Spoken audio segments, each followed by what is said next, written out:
भगवान की है आरती, पापियों को पाप से है तार दे।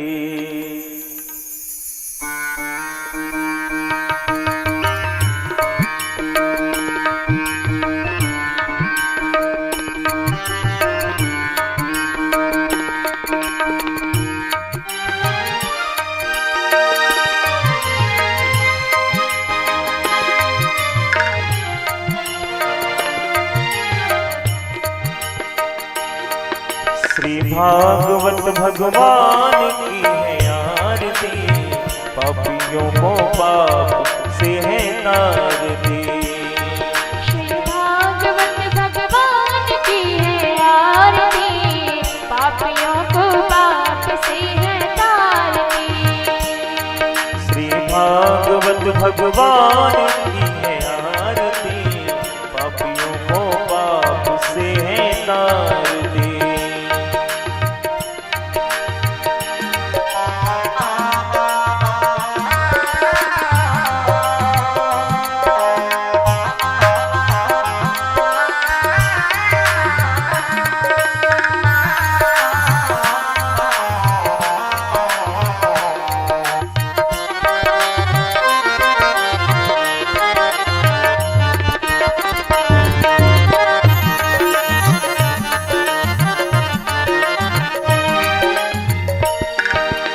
अमर ग्रंथ ये मुक्ति पंथ ये पंचम वेद निराला, नवज्योति जगाने वाला। ये अमर ग्रंथ ये मुक्ति पंथ ये पंचम वेद निराला, नवज्योति जगाने वाला। ये अमर ग्रंथ ये मुक्ति पंथ ये पंचम वेद निराला, नवज्योति जगाने वाला। नवज्योति जगाने वाला। हरिनाम यही हरिधाम यही, हरिनाम यही हरिधाम यही, हरिनाम यही हरिधाम यही, हरिनाम यही हरिधाम यही। ये जगमंगल की आरती, पापियों को पाप से है तार दे। श्री भागवत भगवान की है आरती, पापियों को पाप से है तार दे।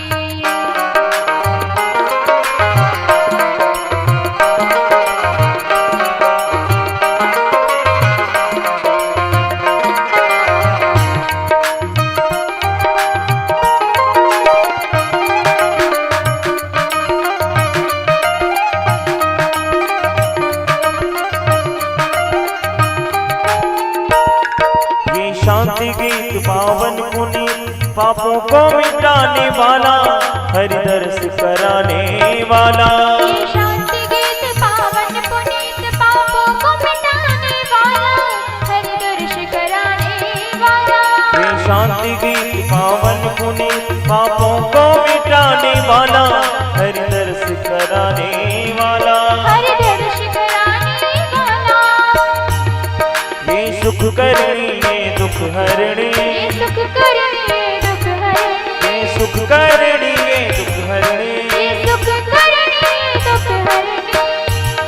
श्री मधुसूदन की आरती, पापियों को पाप से है तार दे। श्री भागवत भगवान की है आरती, पापियों को पाप से है तार दे।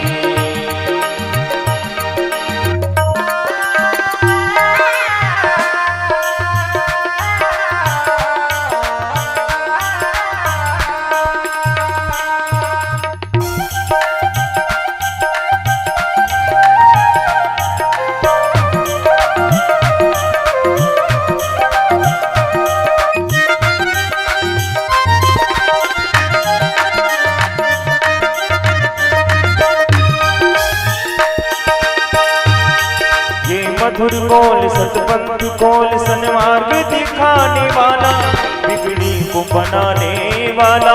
ये मधुर कोल सतपंथ कोल सन्मार्ग दिखाने वाला, बिगड़ी को बनाने वाला।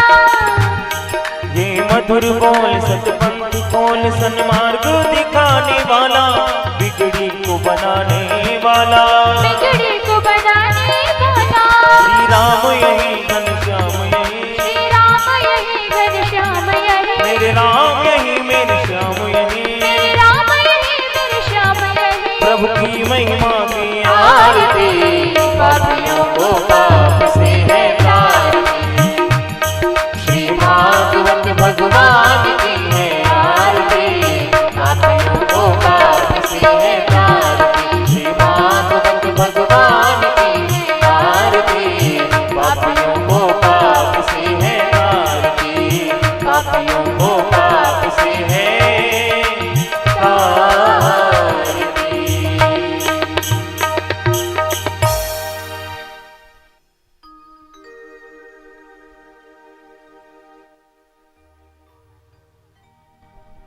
जलेन शीतलीकरणं पुष्पैः देवाभिवन्दनम् आरोग्यार्थे आत्माभिवन्दनी।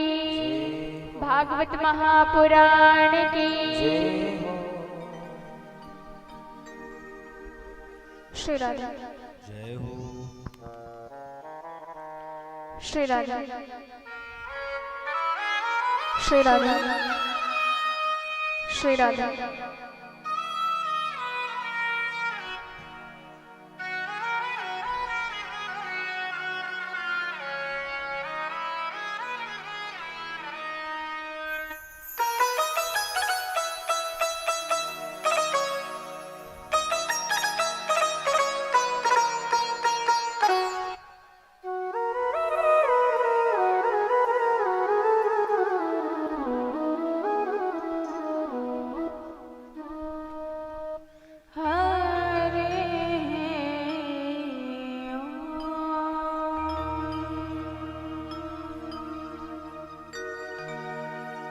श्री गणेशाय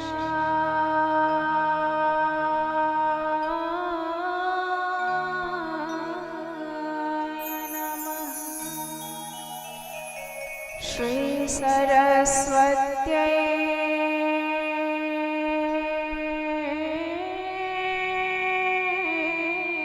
नमः। श्री गुरु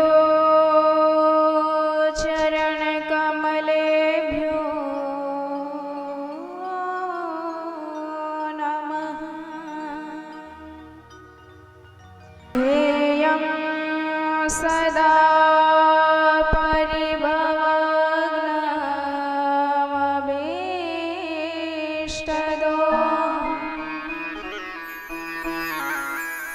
तीर्थास्पदं शिवविरञ्चिनुतं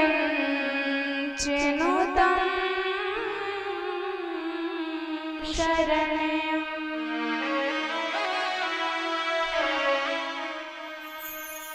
भृत्यार्तिहं प्रणतपालभवाब्धिपोतम्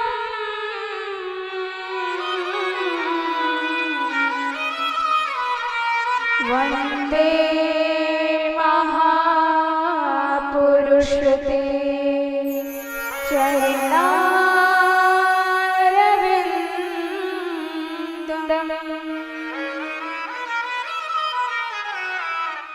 वंशे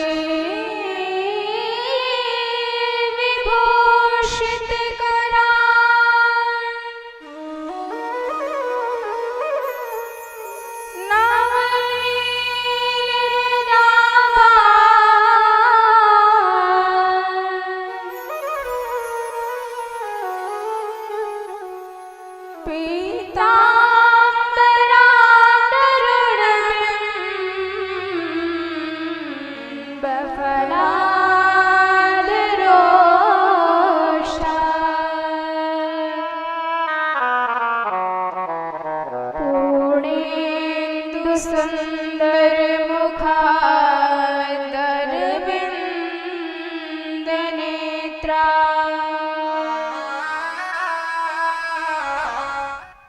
कृष्णात् परं किमपि तत्त्वमहं न जाने।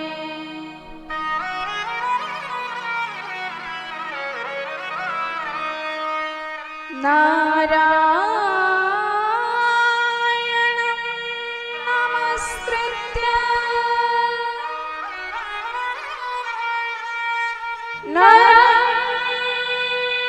चैव नरोत्तमं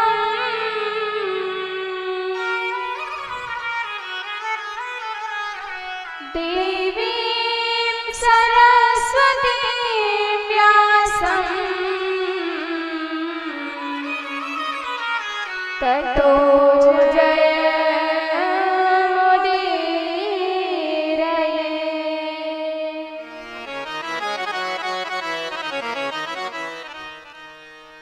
सीतानाथ सम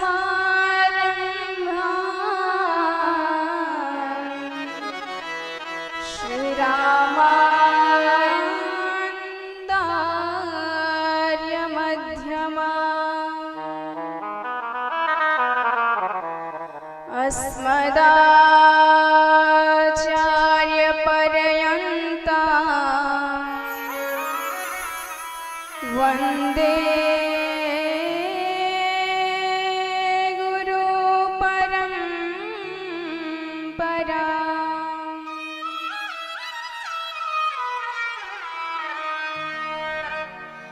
गौराङ्गं रसमयं नित्यं रसाचार्यं रसोत्सुकम्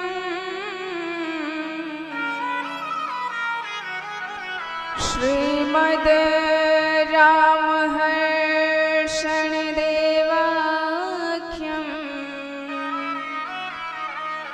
सद्गुरुं प्रणमाम्यहम्।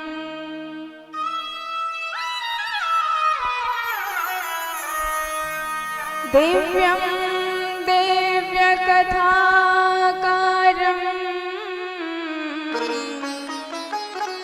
दिव्यतेजसमन्वितम्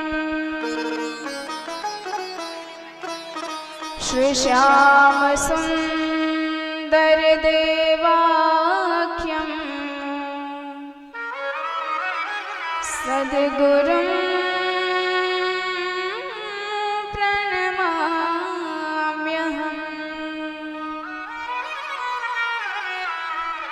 जय जय श्री राधारमण,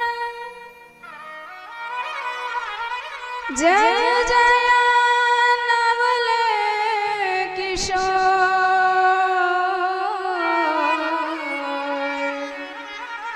जय गोपी चित्तचोर प्रभु, जय जय माखन चोर।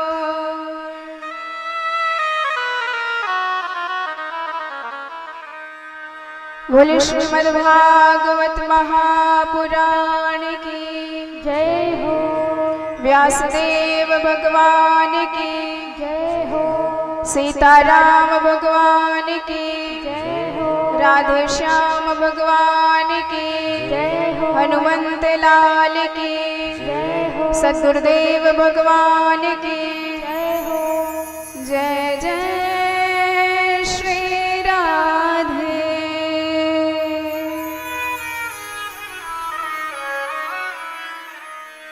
आइए परम मंगलमय भगवत स्वरूप श्रीमद् भागवत सप्ताह ज्ञान यज्ञ में अवगाहन करने से पूर्व अपने मन और वाणी को भगवान श्री सच्चिदानंद श्याम सुंदर के चरणार बिंदों में निवेदित करते हैं।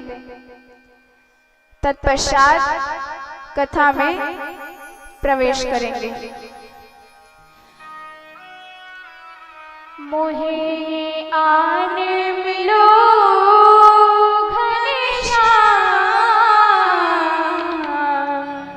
बहुत दिन बीत गए। मोहे आन मिलो घनश्याम, बहुत दिन बीत गए। मोहे आन मिलो घनश्याम,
बोले बांके बिहारी लाल की जय हो।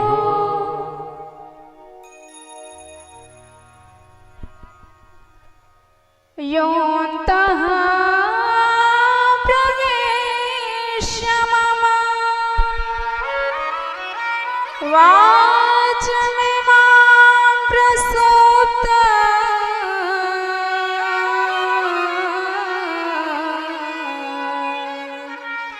संजीवयत्यखिल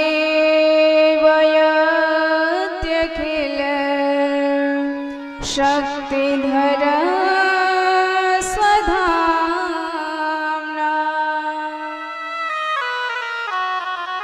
अन्यस्य हस्तचरण श्रवण त्वगादि प्राणान्नमो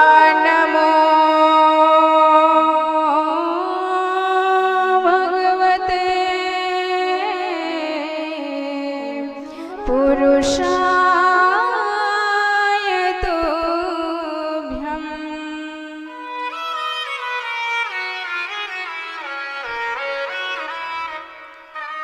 अनंत कोटि ब्रह्मांड नायक परब्रह्म परात्पर जगदेश्वर जगदात्मा दीन बंधु भक्त वांछा कल्पतरु सच्चिदानंद घन कोटि कंदर्प दर्प दलन पटियान आनंद कंद मदन मोहन ब्रजेंद्र नंदन भगवान श्री श्याम के चरणार बिंदों में अनंत प्रणति निवेदित करते हैं। जिनकी कृपा हो जाए तो गूंगा भी बोल पड़ता है, लंगड़ा भी ऊंचे ऊंचे पहाड़ चढ़ जाता है, असमर्थ व्यक्ति परम समर्थ हो जाता है। रंक को राजा बना सकते हैं और राजा को जो रंक बना सकते हैं, ऐसे परम कारण भगवान हमारे हैं, जो इतने दयालु हैं कि जिन्होंने इनका सहारा लिया उसकी नैया कभी डूबने वाली नहीं। और भक्त तो इसी बल पर भगवान को भी बांध के रखते हैं और भगवान उस भक्त के वश में होकर नाचते रहते हैं, क्योंकि भगवान भक्ति को परम प्रेम करते हैं। एक भक्त ने सरकार से प्रश्न किया कि सरकार ये बताओ, आपको वृंदावन का राजा कहा जाता है और वृंदावन के राजा होके आप ग्वालिनियों के पीछे नाचते रहते हैं, उनके माखन के लिए तरसते रहते हैं, उनके पीछे पीछे लगे रहते हैं। अरे आपका नाम तो विश्वंभर है, तो आपको कौन सी चीज की कमी जो उनके पीछे लगे रहते हैं? तो भगवान कहते हैं देखो भाई, आपको गलत पता मिल गया है, क्योंकि वृंदावन के राजा हम नहीं हैं। वृंदावन की स्वामिनी, वृंदावन की रानी साक्षात भक्ति स्वरूपा श्री राधा महारानी जी हैं और राधा महारानी जी भक्ति स्वरूपा हैं। इसीलिए मैं उस भक्ति की शक्ति के पीछे पीछे चलता रहता हूँ और जिसमें वह भक्ति मुझे दिखाई देती है उस भक्त का तो मैं दास ही बन जाता हूँ। भगवान का ऐसा भाव है, इसी भक्ति के बल पर भक्त भी भगवान को चुनौती दे देते हैं। एक अर्ज मेरी सुन लो दिलदार ए कन्हैया, कर दो अधम की नैया भवपार ए कन्हैया। अच्छा हूँ या बुरा हूँ पर दास हूँ तुम्हारा, आपका परम दास हूँ। यही कहकर भक्त भगवान को भी अपना दास बना लेते हैं। इसी बल पर तो भगवान भक्तों की रक्षा करते रहते हैं और यही कथा आपको संपूर्ण श्रीमद् भागवत में सुनने को मिलेगी कि कैसे कैसे भक्तों पर जब भी कोई आफत आती है तो भगवान अपना वैकुंठ भी छोड़ करके, गरुड़ वाहन भी छोड़ करके, लक्ष्मी को भी छोड़ करके दौड़े भागे चले आते हैं, एक क्षण की भी देर नहीं लगाते हैं। पर हे स्वामी, हमारे अंदर कौन सा गुण है? हम तो दास से भी नीचे गिरे हुए हैं। और ऐसा दासत्व भाव रहना चाहिए एक भक्त का भगवान के प्रति।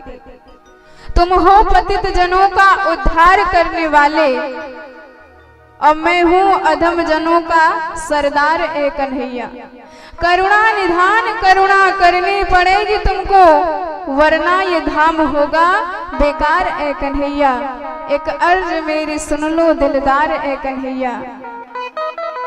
भक्त तो भगवान को सीधे कह देते हैं, उनको किसी से संकोच नहीं लगता। पर ज्ञानी जरा डरते रहते हैं। कितने जिनके गुण वेद भी नहीं गा पाते, निर्गुण सिद्ध कर दिए हैं, तो जरा डरते रहते हैं। पर भक्त तो बिल्कुल नहीं डरता। जैसे एक 2 महीने का बच्चा जिसे कुछ ज्ञान नहीं, वह माँ के सामने मचल जाता है, रोने लग जाता है। माँ दुखी है तब भी नहीं समझ पाता। ठीक ऐसे भक्त होते हैं भगवान के, निडर एकदम। और इसी बल पर भगवान सबकी रक्षा करते हैं। भीष्म पितामह की भी अंतिम इच्छा पूर्ण करी और भगवान का दर्शन करते करते अपने दिव्य धाम को प्राप्त हुए। भक्त्यावेश्य मनायस्मिन् वाचायन्नाम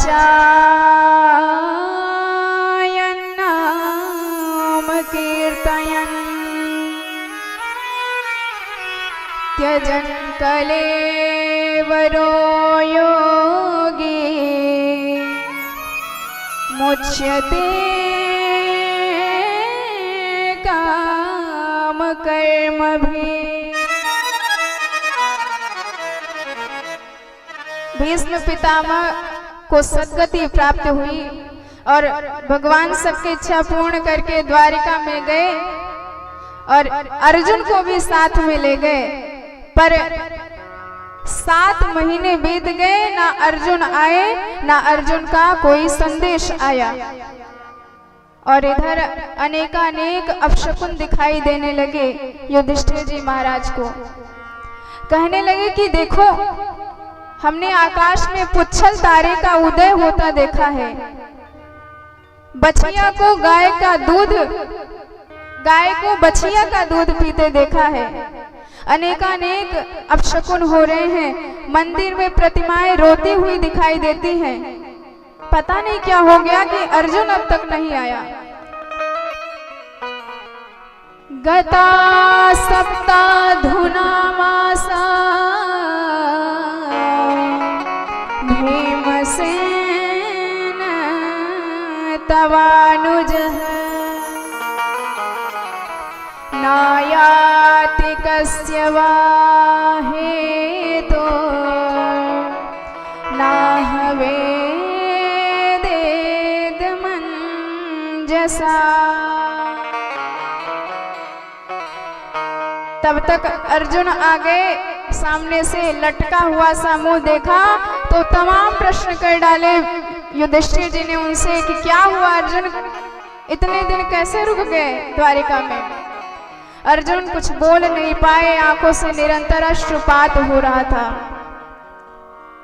वंचितो हम महाराजा हरिणा बंधु रूपिणा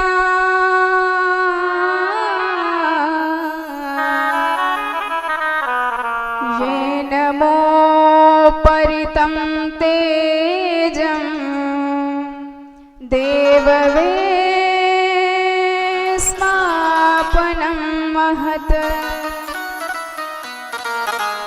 अर्जुन कहने लगे कि भैया क्या बताऊं, जिनकी कृपा से मैंने युद्ध में भगवान आशुतोष को प्रसन्न कर लिया, जिनकी कृपा से जब दुर्वासा जी के श्राप का भय लगा तो उनके श्राप से भगवान ने बचाया। बड़े बड़े योद्धाओं से मैं टकरा गया, महाभारत का विशाल युद्ध भी जीत गया, पर आज वही गोविंद हम सबको छोड़कर अनाथ बना के अपने परम धाम को चले गए। जब इस प्रकार से कुंती मैया ने सुना कि हमारे परम प्रिय परम स्नेही भगवान यहाँ से चले गए, तो इतनी ज्यादा दुखी हुई कि तुरंत समस्त माया मोह को त्याग दिया और पद्मासन लगा के बैठ गई। भगवान के दिव्य सामली बाकी झांकी की शोभा को मन में दर्शन करते हुए अपने प्राणों को तिनके की तरह त्याग दिया। बोलिए भक्तवत्सल भगवान की जय हो।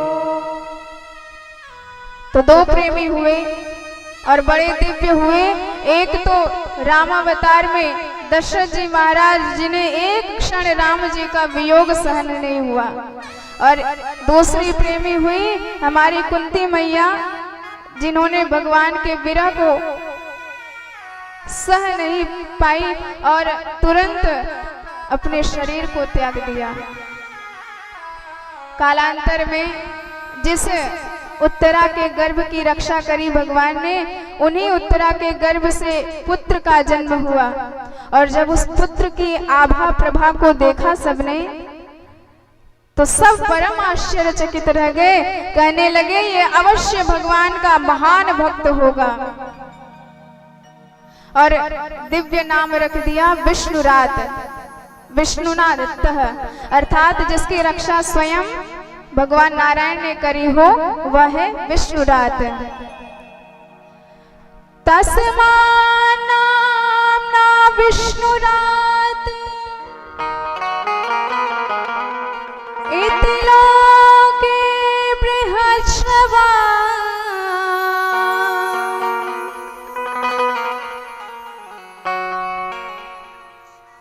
तो इसका नाम विष्णुरात होगा, बड़े बड़े संतों ने कह दिया। और एक परम भविष्य वाणी कर दी कि ये भविष्यति महाभागो, ये परम महाभाग भक्त होकर आगे बढ़ेगा, इसमें कोई संदेह नहीं। इस प्रकार आशीर्वाद दिया सबने। और जब विदुर जी धृतराष्ट्र जी के पास गए, और धृतराष्ट्र जो अब तक पांडवों के संरक्षण में रहा करते थे, विदुर जी ने दिव्य ज्ञान देकर उनको भी मुक्त कर दिया। जब सब अपने अपने कार्य को पूर्ण कर चुके, तो युधिष्ठिर जी ने सोचा कि अब इस धराधाम पर हमारा काम भी पूर्ण हुआ। तो परीक्षित जी महाराज, जिनका नाम विष्णुराज था, उनको परम योग्य जानकर सिंहासन पर आसीन कर दिया और बड़ा दिव्य ज्ञान दिया कि देखो, हमेशा प्रजा का पालन करना, संतों का सम्मान करना, ब्राह्मणों का सम्मान करना, इस प्रकार अनेकानेक धर्म सिखलाकर उनको सिंहासन पर बिठाकर पांचों पांडव द्रौपदी सहित हिमालय पर्वत पर गए और एक एक करके सब दिव्य धाम को प्राप्त हुए। अब परीक्षित महाराज जब योग्य हो गए, राज्य कार्य संभालने लगे, तो एक दिन मन में आया कि क्यों ना अपने प्रजा का हाल जाना जाए। तो वेश बदलकर मंत्री जी के साथ प्रजा का हाल जानने के लिए निकले। तो सब जगह तो बढ़िया था, लेकिन एक जगह एक दृश्य देखा कि एक गाय और बैल जा रहे हैं और उनके पीछे एक काला कलूटा सा आदमी तलवार लिए पड़ा है। तो गाय तो ठीक थी, पर बैल के 3 पैर गायब थे, 1 पैर थे। और जब ऐसा अटपटा दृश्य देखा परीक्षित जी महाराज ने, तो परम क्रोधित हो गए। कहने लगे, क्यों रे दुष्ट, जिस परीक्षित के राज्य में सदा धर्म होता है, तेरी हिम्मत कैसे भई कि गऊओं पर आक्रमण करने की। जैसे ही मारने को उद्यत हुए, तो दीनवत शरणम गतः, परीक्षित के शरण में आया और कहने लगा कि महाराज मेरा नाम कलयुग है और कलयुग हूँ, आपकी शरण में आया हूँ। न योगेन समाधिना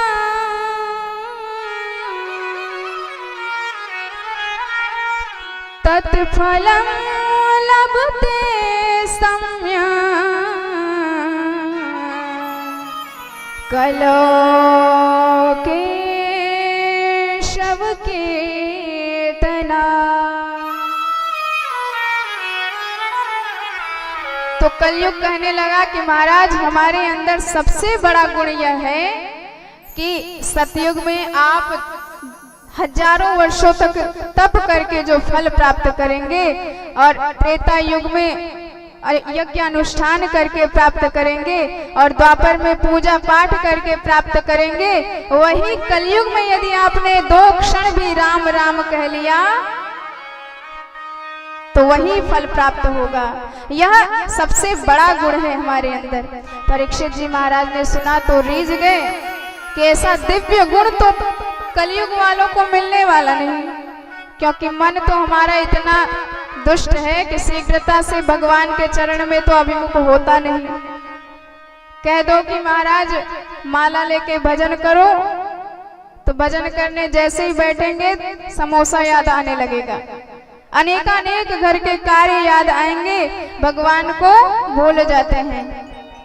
तो इतना सस्ता साधन, इतना सरल साधन कि केवल कलयुग में आपने भगवान के नाम का गायन कर दिया, भगवान का नाम ले लिया जीभ हिला के, तो आपको वही फल प्राप्त होगा जो अनेकानेक युगों में बड़ी बड़ी तपस्या करने के बाद मिलता है। कलियुग केवल हरि गुण गान, कलियुग केवल हरि गुण गान, कलियुग केवल हरि गुण गान, गावत नर पावै भवधाम, गावत नर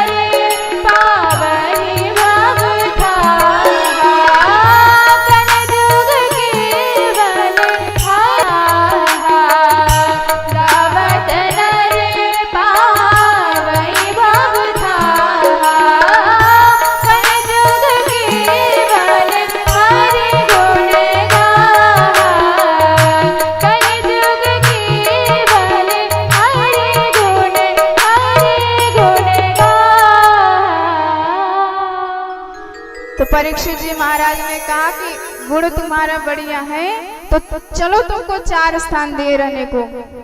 द्यूतः पानः स्त्रियः स्तूना यत्रा धर्मश्च चतुर्विधा, जहाँ पर जुआ खेला जाता हो, जहाँ पर मदिरा का पान किया जाता हो, जहाँ पर लंपट पुरुष रहते हो और जहाँ पर हिंसा होती हो, ऐसे 4 जगह पर कलयुग का वास होगा। कलयुग गिड़गिड़ाया, महाराज आपने तो जैसी भयानक शकल देखी वैसे हमको कमरे भी दे दिए, कम से कम एक गुण पसंद आया तो एक बढ़िया एयर कंडीशन कमरा भी होना चाहिए। तो परीक्षित जी महाराज गुण पर रिझे हुए थे तो पूछ लिया कि कहाँ चाहते हो, तो उसने कह दिया कि महाराज सोने में निवास मिल जाता तो अच्छा रहता। तो प्रभावित थे इसलिए कह दिया जाओ दिया। पुनश्च याचमानाय जात रूप मदात प्रभु, तो जरा विचार करें कि क्या सोने में कलयुग का निवास है। और यहाँ एकादश स्कंद में उद्धव कहते हैं, भगवान कहते हैं कि धातुओं में मैं सोना हूँ। तो यदि सोने में साक्षात भगवान का भी निवास है और इधर कलयुग का निवास है तो किसका निवास माना जाएगा? भले कलयुग का निवास है पर उस सोने में कलयुग का निवास होता है जो अधर्म से कमाया जाता है, जो शास्त्र विदित मार्ग से और धर्म से कमाया जाता है, उसमें तो साक्षात भगवान का ही रूप होता है। इसलिए जगत में हर वस्तु में कुछ ना कुछ दोष है। इससे बचने का एक ही उपाय है कि आप कुछ भी वस्तु ग्रहण करने से पूर्व भगवान को अर्पित कर दिया करें। जब भगवान को चढ़ा देंगे तो वह भगवान की प्रसादी बन जाएगी। अन्न में होगा दोष, आप उसे भगवान को चढ़ा के प्रसादी बना के पाए। कपड़े में दोष होगा तो भगवान को समर्पित करके तब पहने। गहनों में दोष होगा तो भगवान को चढ़ा के तब पहने। इसलिए तुम ही निवेदित भोजन करही, प्रभु प्रसाद पट भूषण धरही। यही करना चाहिए, तुलसीदास जी कहते हैं। तो इधर कलयुग को दिव्य वरदान दिया और गौ माता को पहचान गए कि आप साक्षात धरती मैया हैं और ये जिनके 3 पैर टूटे हैं यह बैल साक्षात धर्म का अवतार है। तो माता जी आप चिंता मत करो, भगवान अवश्य आपकी रक्षा करने के लिए पधारेंगे इस दुष्ट कलयुग से। और यह कहकर परीक्षित वन में चले गए सोने का मुकुट पहन करके। तो परीक्षित के राज्य में धन युद्ध से आया हुआ था, अतः उसमें कलयुग का वास हो गया और वही मुकुट पहन के परीक्षित वन में विचरण कर रहे थे। रास्ता भटक गए, एक मुनि की कुटिया के पास पहुंचे। बड़ी प्यास लगी थी, बड़ी देर तक चिल्लाए, जब कोई आवाज नहीं आई तो भीतर झांका तो शमीक मुनि की कुटिया थी। तो ऋषिवर ध्यान लगाए बैठे थे। परीक्षित को भ्रम हो गया, अवश्य यह सोच रहा है कि राजा का सम्मान कौन करे, इसलिए झूठी मूठी समाधि लगा के बैठा है। तो परीक्षित भ्रमित होके अपने धनुष कोट से एक मरा हुआ सर्प उठाए और ऋषि के गले में लपेट दिए और वहां से चले गए। कुछ बच्चों ने जाके शमीक जी के पुत्र ऋषि श्रृंग से बताया कि तेरे पिता का किसी ने अपमान कर दिया है। और जैसे ही श्रृंग ऋषि आए, पिता की हालत देखे तो इतने ज्यादा क्रोधित हुए कि कौशिकी नदी में तुरंत खड़े होकर जल लिया और कठोर श्राप महाराज परीक्षित को दे दिया। इति लंघित मर्यादा तक्षकः सप्तमे हनि दक्षति स्म कुलांगारम। परीक्षित को श्राप दिया कि अरे कुलांगार, दुष्ट, जिस के परिवार ने हमेशा साधुओं का सम्मान किया, उसी परिवार का तू होकर इतना दुष्ट निकला कि तूने महात्मा का अपमान किया। जिस सर्प से तूने पिताजी का अपमान किया है, मैं श्राप देता हूं कि 7 दिन के अंदर उसी सर्प का ग्रास तुझे बनना पड़ेगा। भयंकर श्राप देके जल को विसर्जित कर दिया और पिताजी के गोद में आके बड़े करुण भाव से रोने लगे। और जैसे ही शमीक जी की ध्यान भंग हुई, बच्चे को रोते देखा तो पूछ बैठे क्या बात है।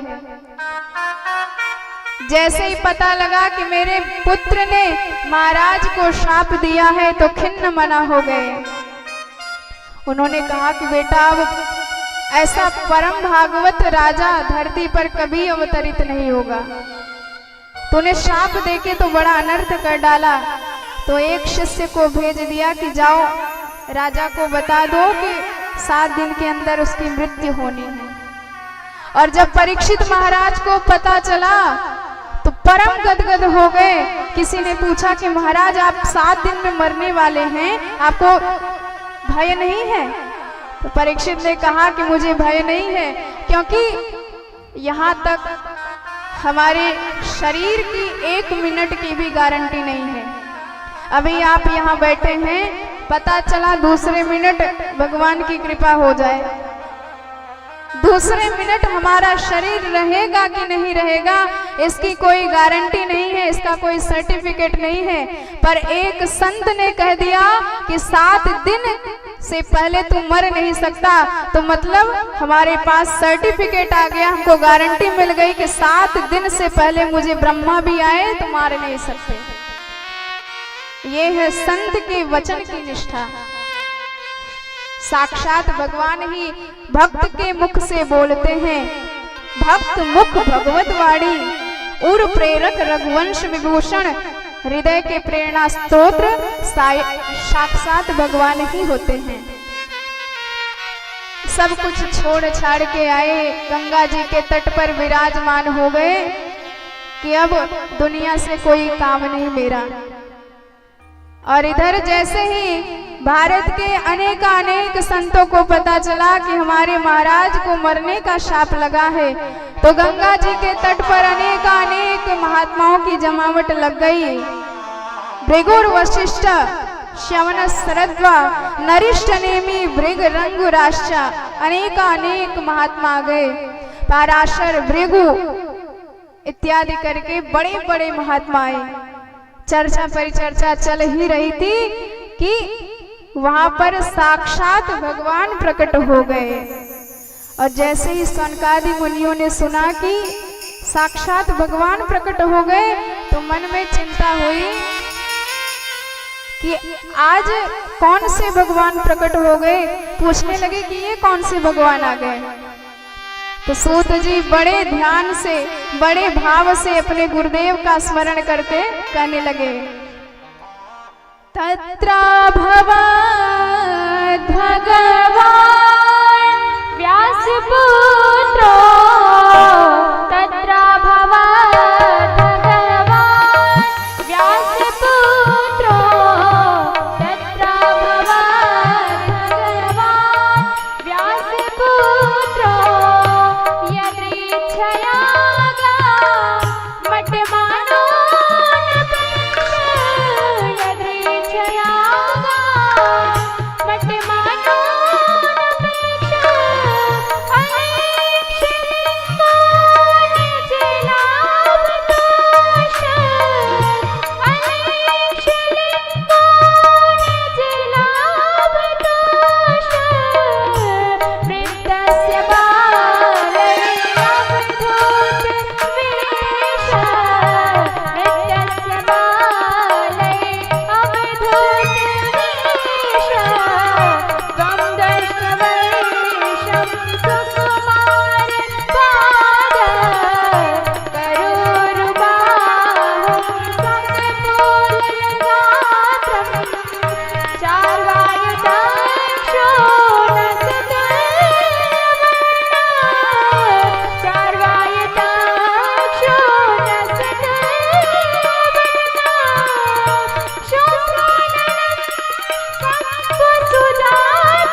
बोलिए सुखदेव भगवान की जय हो।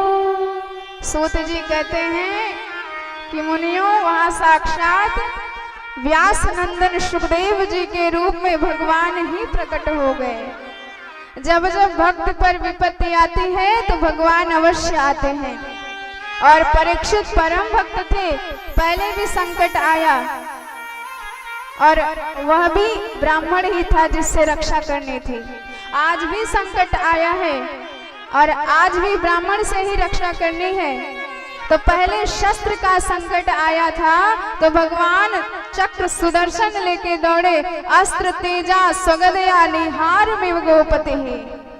आज भी संकट आया है पर ब्राह्मण ने वाणी का बाण चलाया है, तो मानो आज वाणी से ही उद्धार करने के लिए सुखदेव जी के रूप में प्रकट हो गए भगवान ही साक्षात। और कैसा सुंदर वेश है सुखदेव भगवान का। मात्र 82 वर्ष, 88 वर्ष अर्थात 64 वर्षीय सुखदेव जी हैं, जिनका सांवला सा शरीर है और पूरे शरीर पर कपड़े भी नहीं हैं, एकदम दिगंबर होके केश खुले हैं, विकीर्ण वस्त्र होकर भ्रमण कर रहे हैं, ना किसी से संकोच ना किसी से भय। दुनिया पर भी दृष्टि नहीं जाती, अपने श्री राधा माधव जी की उपासना में ही व्यस्त हैं।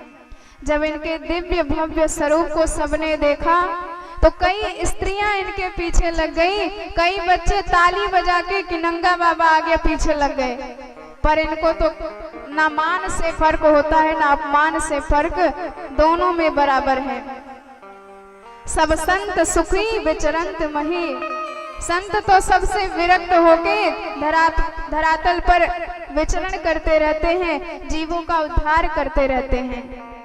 और जैसे ही सुखदेव जी ने मंडली में प्रवेश किया तो बड़े बड़े महात्मा भी चरणों में प्रणाम करने लगे। परीक्षित समझ गए कि ये कोई ऐसा वैसा बालक नहीं है, तो वह भी उठ के प्रणाम करने लगा। महासनो सोप विशेष पूजितः सविष्णुरातो तिथय आगताय तस्मै सपत्न्या शिरसा जहारा। चरणों में प्रणाम किए। उसके बाद जैसे ही स्त्रियों ने प्रणाम करते देखा, बच्चों ने प्रणाम करते देखा तो घबरा गए कि भैया जिसे हम पागल बाबा समझ के पीछे हो गए थे, इसके चरणों में तो बड़े बड़े महात्मा गिरते हैं। साक्षात हमारे महाराज परीक्षित भी इसके चरणों में प्रणाम कर रहे हैं, तो भैया यहाँ से खिसक लो, अगर राजा ने जान लिया तो लेने के देने पड़ जाएंगे। तो सब वहां से खिसक लिए और इधर प्रणाम करके परीक्षित जी एक ही प्रश्न करने लगे। ईसाम संस्मरणात् पुंसं सद्यो शुध्यन्ति वै गृह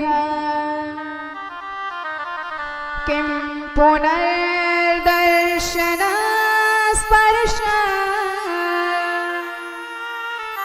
पाद शौचादनादिभिः अतः पृच्छामि संसिद्धिं योगिनां परमं गुरुं पुरुषस्य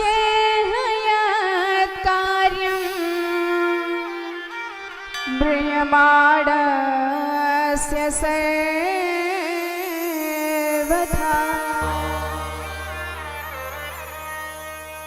तो एक ही प्रश्न किया कि आप जैसे संतों का दर्शन हो जाए तो फिर क्या कहना, और कहीं दर्शन के साथ साथ आप जैसे संतों की दिव्य वाणी में गोता लगाने का अवसर मिल जाए तब तो बात ही मत पूछो। तो आप यहाँ आए हैं, ये मेरा सौभाग्य है। साधु नाम दर्शनम लोके सर्व सिद्धि करम परम। साधुओं का दर्शन हो गया तो समझो सारे दुख आपके कट जाएंगे, क्योंकि साधु मतलब जो बिगड़े काम को साधे वही साधु, और संत मतलब संशयस्तीति अंतः, अर्थात जहाँ संग प्राप्त हुआ संत का तो आपके समस्त संशय छिन्न भिन्न नष्ट हो जाते हैं। तो बस यही प्रश्न है कि 7 दिन में मरने वाले प्राणी को क्या करना चाहिए। तो जैसे ही प्रश्न किया तो सुखदेव जी कहने लगे, भैया बैठने की भी देर नहीं, तुमने प्रश्नों की झड़ी लगा दी। तो उन्होंने कहा कि महाराज आप जैसे संत गौदोहन काल से ज्यादा कहीं टिकते नहीं, इसलिए मैंने आते ही प्रश्न कर दिया कि जाएं तो उत्तर दे के ही जाएं। तो सुखदेव जी पहली बार बोले और बड़ा सुंदर बोले। द्वितीय स्कंद यहीं से प्रारंभ होता है, जिसमें अब से आपको परीक्षित और सुखदेव संवाद सुनने को मिलेगा। वरियाने से ते प्रश्न कृतो लोकहितो नृपः आत्मविसम्मतं पुंसा श्रोत्रव्याधि स्वयं परम। सुखदेव जी कहते हैं हे परीक्षित, आपका प्रश्न बड़ा ही वरीय है। सबसे पहला शब्द निकला वकार, अर्थात इनके रोम रोम में ब्रह्मानंद भरा है। तो जब हम जो भोजन करते हैं उसकी गंध बता देती है कि आपने यह भोजन किया है। आप यदि मूली खाकर बैठे हो तो मुंह से मूली की बदबू आएगी और तुरंत पता चल जाएगा। तो हमारे सुखदेव जी महाराज जो ब्रह्मानंद में इतने परिपूर्ण हैं कि पहला शब्द ब्रह्म का बीज ही निकला, क्योंकि इनके अंदर तो ब्रह्म ही ब्रह्म भरा है, साक्षात ब्रह्म स्वरूप है। सुखदेव जी कहते हैं कि ये तुम्हारा प्रश्न तो सार्वभौम है, क्योंकि अगर तुम प्रश्न करते कि मैं 7 दिन में मरने वाला हूँ, मेरे लिए क्या उपाय है, तो तुम्हारा प्राइवेट प्रश्न होता। लेकिन तुमने प्रश्न किया कि 7 दिन में मरने वाले प्राणी को क्या करना चाहिए। तो भैया 7 दिन में तो पूरे संसार को ही मरना है। 7 ही दिन होते हैं, रवि सोम मंगल बुध बृहस्पति शुक्र शनि, ये 7 दिन ही होते हैं। और इन्हीं 7 दिन में काल का ब्याल आएगा और तुमको अपना आहार बनाएगा। तो जीवन में मृत्यु से तो बचा नहीं जा सकता, लेकिन मृत्यु के भय से अवश्य बचा जा सकता है। जैसे उस यात्रा पर सबको जाना है, वो यात्रा सबको करनी है, लेकिन क्या हमने कुछ तैयारी करी है? तैयारी तो कुछ किए नहीं है। शरीर क्षणभंगुर नाशवान है, फिर भी आशा पे आशा लगाए रहते हैं, दिन रात मेहनत करते रहते हैं कि कुछ बन जाए, जबकि सब कुछ छोड़ छाड़ के यहाँ से जाना ही है उस लंबी यात्रा करके। तो कोई कहता है शहंशाह हम बन जाएंगे, कोई कहता है सोने का महल बनवाएंगे, पर उस जीव से कोई कहे कि तेरी क्या औकात है, 4 दिन की चांदनी फिर अंधेरी रात है। बंद करके मुट्ठी गर्भ में किया इकरार क्या, हरि से सुमिरन की तुझे अब रही दरकार क्या। उस बड़े से दरबार में मुख कौन सा दिखलाएगा, बंद हाथों आया था और खाली हाथ हो जाएगा। जैसा हम आते हैं मुट्ठी बंद करके, पर जब जाने लगते हैं तो चाहे जितना आप करोड़ों की बंगला बनाए रखो, गाड़ी खड़ी करे रखो, तिजोरी भरे रखो, सब कुछ छोड़ छाड़ के जाना ही पड़ता है। ये दुनिया का नियम है। तो उस यात्रा पर सबको जाना है, पर हमने तैयारी तक नहीं करी, और तो और हमको चिंता भी नहीं हो रही है कि अचानक से जब वहां से बुलावा आएगा तो हम जाएंगे कैसे। जैसे मान लो आपको प्रतापगढ़ से जौनपुर जाना है, तो आप बिना कुछ सोचे समझे चप्पल पहन के चल देंगे। पर मान लो आपको मुंबई जाना है, तो मुंबई जाने के लिए जरा तैयारी करेंगे। ट्रेन से जाना है तो ट्रेन का टिकट कटवाएंगे, प्लेन से जाना है तो प्लेन का टिकट मंगवाएंगे, और कुछ पैकिंग वगैरह भी करेंगे। तो इतनी तैयारी 2-3 दिन पहले से ही। अब मान लो आपको विदेश जाना है, लंदन जाना है, तो क्या लंदन जाने के लिए आप कल बनवाएं टिकट और आज चले जाएंगे? ऐसा नहीं हो सकता। आपको महीने पहले पासपोर्ट वीजा इत्यादि की व्यवस्था करनी पड़ेगी, पैकिंग करनी पड़ेगी कि वहां जाके कैसे रहना है। और तो और एक बात और, यहाँ का पैसा वहां बिल्कुल नहीं चलेगा। तो जिस देश में जाना है उस देश की मुद्रा आपको बनवानी पड़ेगी। तो अमेरिका में आपका ये रुपया नहीं चलने वाला, अमेरिका में तो आपका डॉलर चलेगा, तो वहां के लिए आपको डॉलर बनवाना पड़ेगा। तो ऐसे ही हमको भी लंबी यात्रा करके परम धाम जाना है, पर क्या हमने तैयारी करी है? यात्रा जितनी लंबी हो उतनी लंबी तैयारी करनी पड़ेगी। वहां का तो हमको दूरी का अंदाजा है, कितना दूर है यहाँ से, पर उस परम धाम कि दूरी तक हम नहीं जानते कि कितना दूर है, कितना समय लगेगा पहुंचने में, पर तैयारी नाम की एक चीज नहीं। और वहां पर एक ही धन चलेगा, वो भी भगवान नाम। धर्म चलेगा, धन नहीं चलेगा। वहां पर आपके सत्कर्म चलेंगे, आपके पुण्य कर्म चलेंगे, आपकी भक्ति चलेगी, और कुछ नहीं। तो यही स्थिति जीव की है, छोटी सी जिंदगी पाता है और पूरी जिंदगी दूसरों की सेवा करने में ही व्यतीत कर देता है।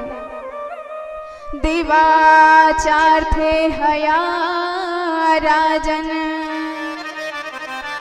कुटुंब भरण नवा,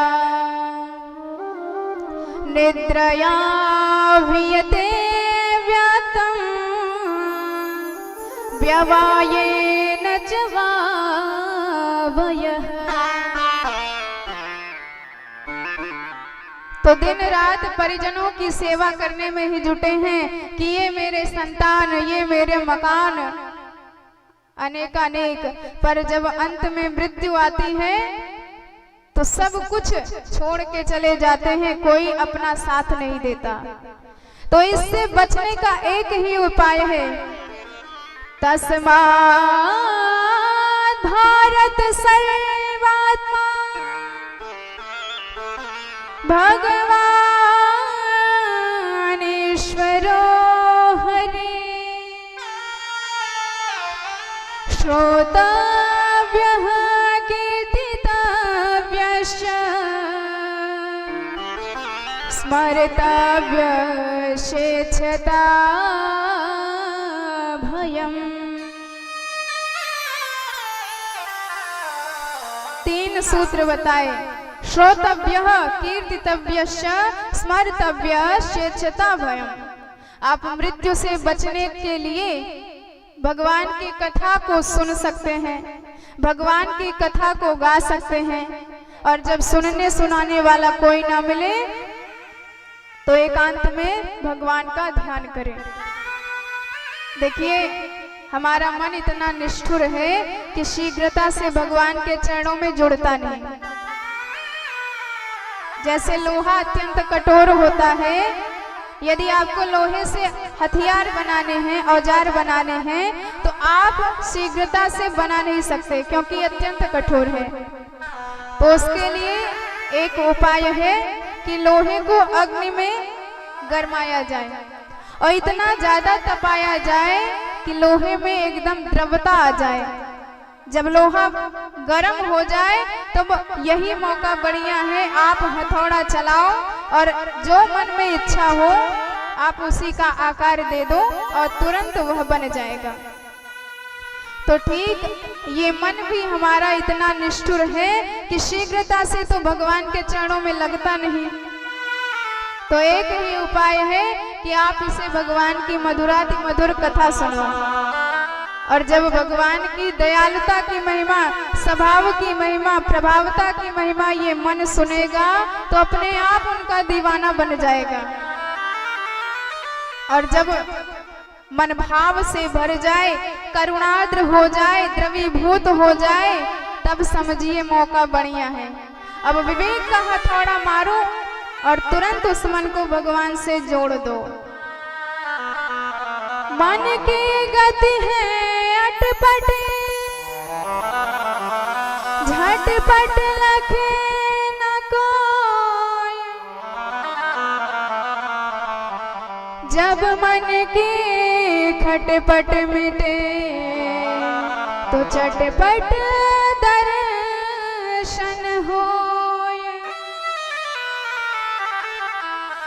तो हमारे मन की गति ही बड़ी गड़बड़ है, बड़ी अटपटी है इसका भाव, क्योंकि ये जगत में तो बड़ी शीघ्रता से चिपक जाता है पर भगवान से कभी भी नहीं जुड़ता।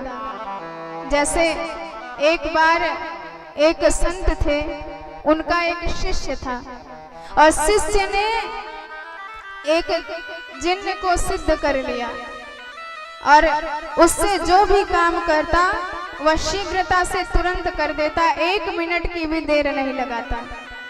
अब तो जो काम आता तुरंत कह देते और वह 1 मिनट में कर डालता। लेकिन एक बड़ी दिक्कत थी उसकी कि जब तक काम दो तब तक तो ठीक ठाक, और जब काम खत्म हो जाए तो कहता महाराज जल्दी से काम बताओ, नहीं तो आपका ही काम तमाम कर जाएंगे। अब बेचारे बड़े घबराए कि ये तो रात को सोने भी नहीं देता, ठीक से भोजन भी नहीं करने देता, पूजा पाठ भी नहीं करने देता, हम तो बुरे फंस गए। काम तो खूब करता है लेकिन काम एक क्षण में खत्म कर देता है, दूसरा काम मांगता है। अब इतनी जल्दी से मैं काम ढूंढ के कहां से लाऊं? तो बेचारा परेशान हुआ, गुरुजी की शरण में गया। तो गुरुजी ने कहा कि अब आए लाइन पे। उन्होंने कहा कि अब हम तुमको जो बता रहे हैं वैसा वैसा करते जाओ। और गुरुजी ने कुछ कान में बताया। चेला घर गया, उसने काम मांगा तो चेला बोल पड़ा कि एक काम करो, यही मेरे आंगन में एक बड़ा सा खंबा गाड़ दो। उसने गाड़ दिया एक क्षण में। अब जब खंबा गड़ गया तो उसने कहा आगे बताओ महाराज। तो उसने कहा कि अब तुम्हारा एक ही काम है, इस खंबे पर नीचे से ऊपर चढ़ के जाओ और ऊपर से नीचे उतर के आओ, और जब तक मैं ना बुलाऊं तब तक ऐसे ऊपर नीचे होते रहो। अब वो तो ऐसा करने लगा, और इधर जब कुछ काम याद आता तो बुला लेते, और काम करने के बाद फिर बेचारा ऊपर नीचे होता रहता। तो इसका भाव यही है कि हमारे मनीराम जी बड़े काम की चीज हैं। ये चाबी जैसा काम करते हैं। जैसे ताला होता है, ताले की चाबी है, उसको मोड़ने का अंतर है। इधर मोड़ दोगे तो ताला खुल जाएगा और उधर मोड़ दोगे तो ताला बंद हो जाएगा। ठीक ये हमारा मन भी चाबी जैसा है। आप यदि संसार की तरफ मोड़ दोगे तो ये बांधने वाला हो जाएगा, और यदि इसी मन को आप संसार से तोड़ करके जगन्नाथ के चरणों में मोड़ दोगे तो यही आपकी मुक्ति का भी कारण बन जाएगा। तो मन तो बड़ा काम का चीज है पर गड़बड़ी भी बड़ी करता है। तो संतों ने इसको काम दिया है। मन का काम क्या है? संतों ने माला बना दी 108 मन के वाली, और दीक्षा दे दी कि अब दिन रात इस पर अपने मन को नचाते रहो, क्योंकि माला खत्म तो होने वाला नहीं। उसी पर गोल गोल ऊपर नीचे नाचता रहेगा मन, तो आपका मन भटकेगा नहीं और भगवान की तरफ जुड़ेगा। तो इस प्रकार मन को तो शांत कर सकते हैं। अब मन शांत करके तब भगवान की कथा सुनो, तब समझ में आएगा कि भगवान की करुणा कितनी ज्यादा है। इतने करुणावान है तुलसीदास जी कथा सुना रहे हैं मन को अपने। तो जब भगवान अहल्या जी का ये बड़े उसी विषय पर तुलसीदास जी का ध्यान गया कि कैसे कितने दयालु है सरकार, जिसकी तरफ कोई जाता भी नहीं था, झांकता भी नहीं था, स्वयं ठाकुर जी उसकी तरफ आए। मान लो भगवान नवधा भक्ति के हिसाब से भक्तों का उद्धार करते हैं। तो पहली भक्ति है श्रवणम, दूसरी है कीर्तनम, या गोस्वामी जी के हिसाब से आप देखें प्रथम भगति संतन कर संगा, दूसरी रति मम कथा प्रसंगा। तो मान लो भगवान ने सोचा कि ये बेचारी तो पत्थर की शिला है, ये कथा तो सुन नहीं पाएंगी, तो चलो छोड़ दो। जब हमारा भक्त असमर्थ है, हमारा भक्त हमारी कथा नहीं सुन सकता, तो हम स्वयं अपने भक्त की कथा सुनेंगे। गुरु जी को लेके पहुंच गए और उनसे प्रश्न कर रहे हैं कि ये शिला कौन है, इनकी पूरी कथा हमको सुनाइए। तो गुरु जी कहते हैं महाराज इनकी कथा तो कुछ नहीं है, व्यथा व्यथा भरी है। भगवान कहते हैं जीव की व्यथा ही होती है, जीव की व्यथा होती है, पर जब वही व्यथा दीनानाथ सुन लेते हैं तो वह कथा बन जाती है। तो भगवान कथा सुने। और दूसरी भक्ति क्या है? संतों का समागम करना। तो भगवान कहते हैं बेचारी पत्थर बनी बैठी है, पाप तो है नहीं कि चलकर संतों के पास जाए, संतों के चरणों में झुके, संत समागम करे। तो चलो छोड़ो, मेरा भक्त है तो स्वयं भगवान दो संत लेके पहुंच गए अहल्या जी के पास, बुलाने की जरूरत नहीं पड़ी। एक शेष जी प्रथम संत और दूसरे संत विश्वामित्र जी महाराज, दोनों को लेके पहुंच गए और उद्धार कर दिया। भगवान कहते हैं मेरे चरणों में झुकना सीखो, मैं तुमको उठा के परम पद पर विराजमान कर दूंगा। पर अहल्या जी तो चरणों में झुक भी नहीं सकती। तो भगवान कहते हैं जिनके हाथ हमारे चरण तक नहीं पहुंच सकते, तो हम अपने चरण ही उनके शीश तक पहुंचा देंगे।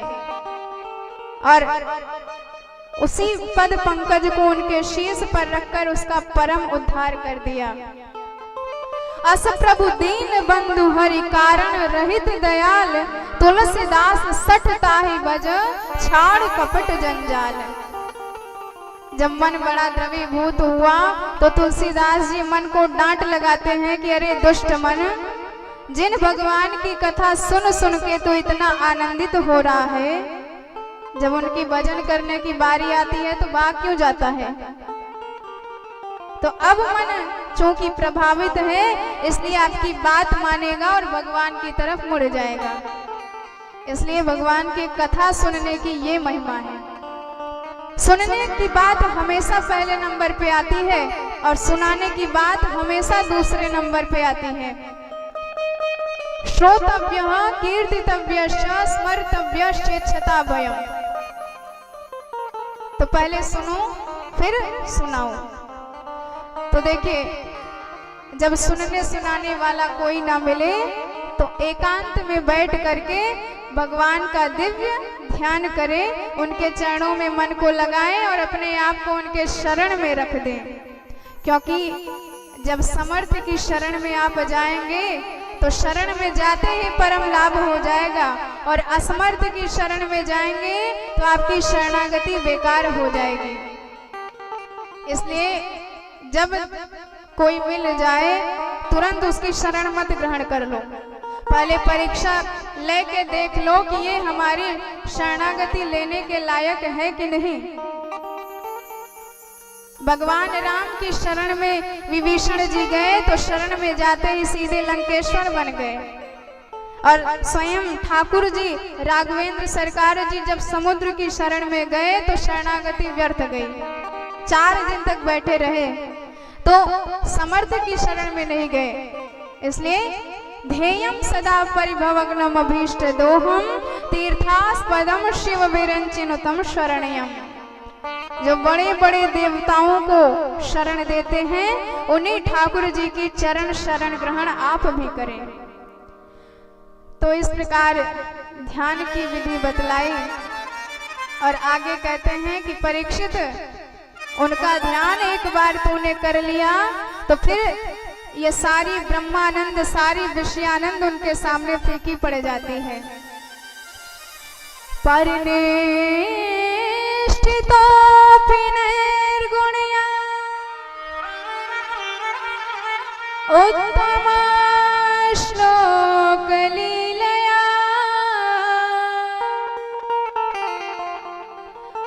गृहेत चेता राजसे आख्यानं यदधेतवान्।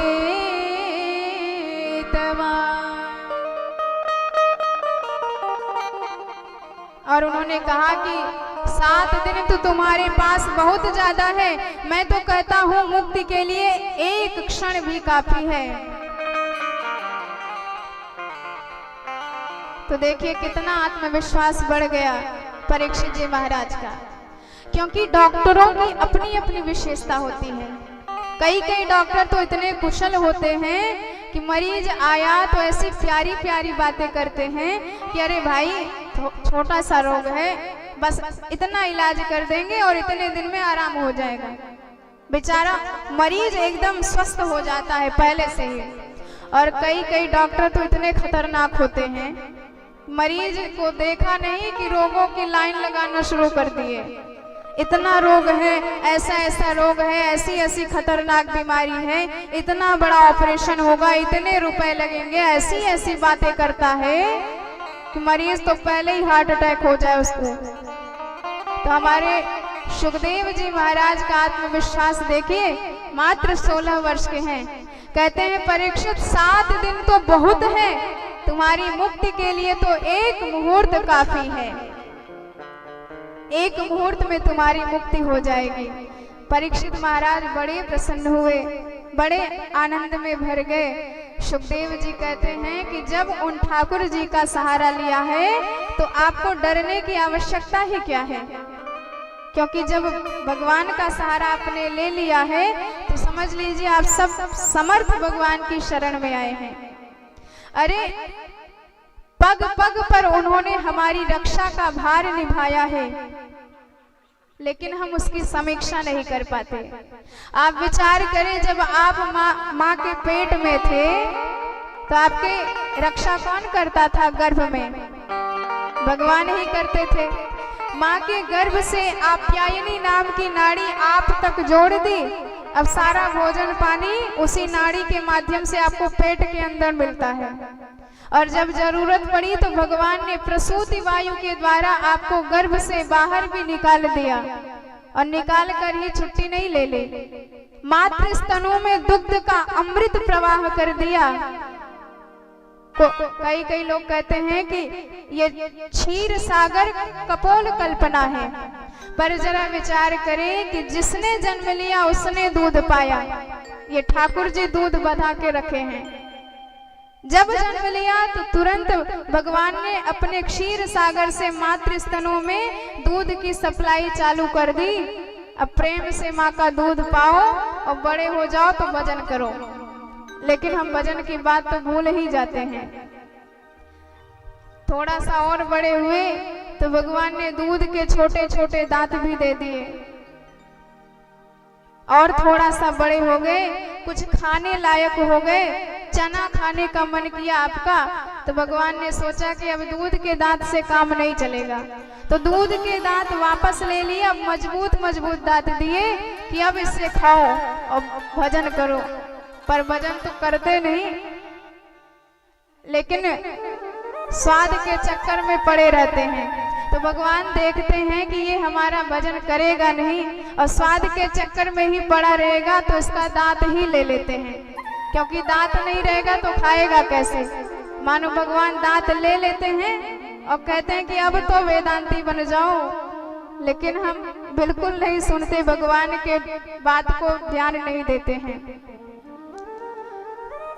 तो जब साक्षात भगवान ही हमारी रक्षा करने वाले हैं तो हमको चिंता करने की आवश्यकता ही क्या है। का चिंता मम जीवन यदि हरे विश्वंभरो गीयते नो चेदर्भक जीवनाय जननी स्तन्यं पयं मुने मये इत्यालोच्य मुहुर्मुहुर् यदुपते लक्ष्मीपते केवलम। और यही विचार करके आप लक्ष्मीपति के दास बन जाओ, तब देखो कैसा आनंद आता है। इसलिए चिंता करने की आवश्यकता नहीं, सारा भार अपने जीवन का जगन्नाथ के ऊपर छोड़ दो। जीवन का मेरे तुम पर है भार ए कन्हैया। भगवान के ही कंधों पर जीवन का भार छोड़ दो और जगत से विरक्त हो जाओ और जगन्नाथ के चरणों से जुड़ जाओ।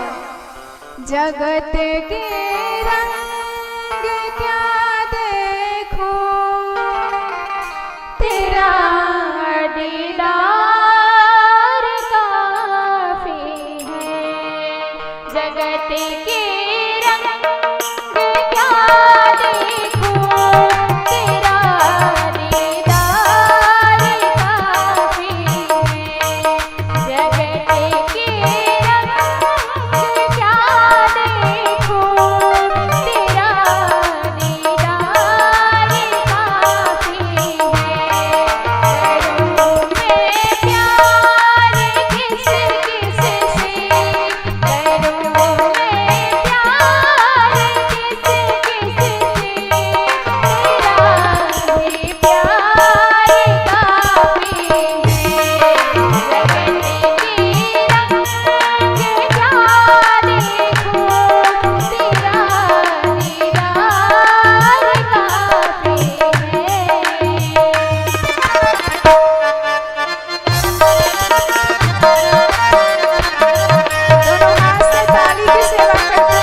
भक्त वत्सल भगवान की जय हो।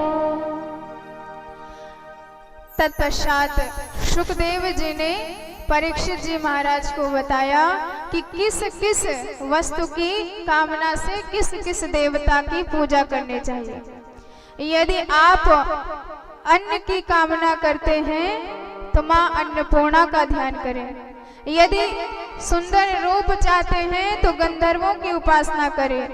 यदि विद्या चाहते हैं तो भोलेनाथ की उपासना करें। यदि सुखी दाम्पत्य जीवन चाहते हैं तो माता गौरी की उपासना करें।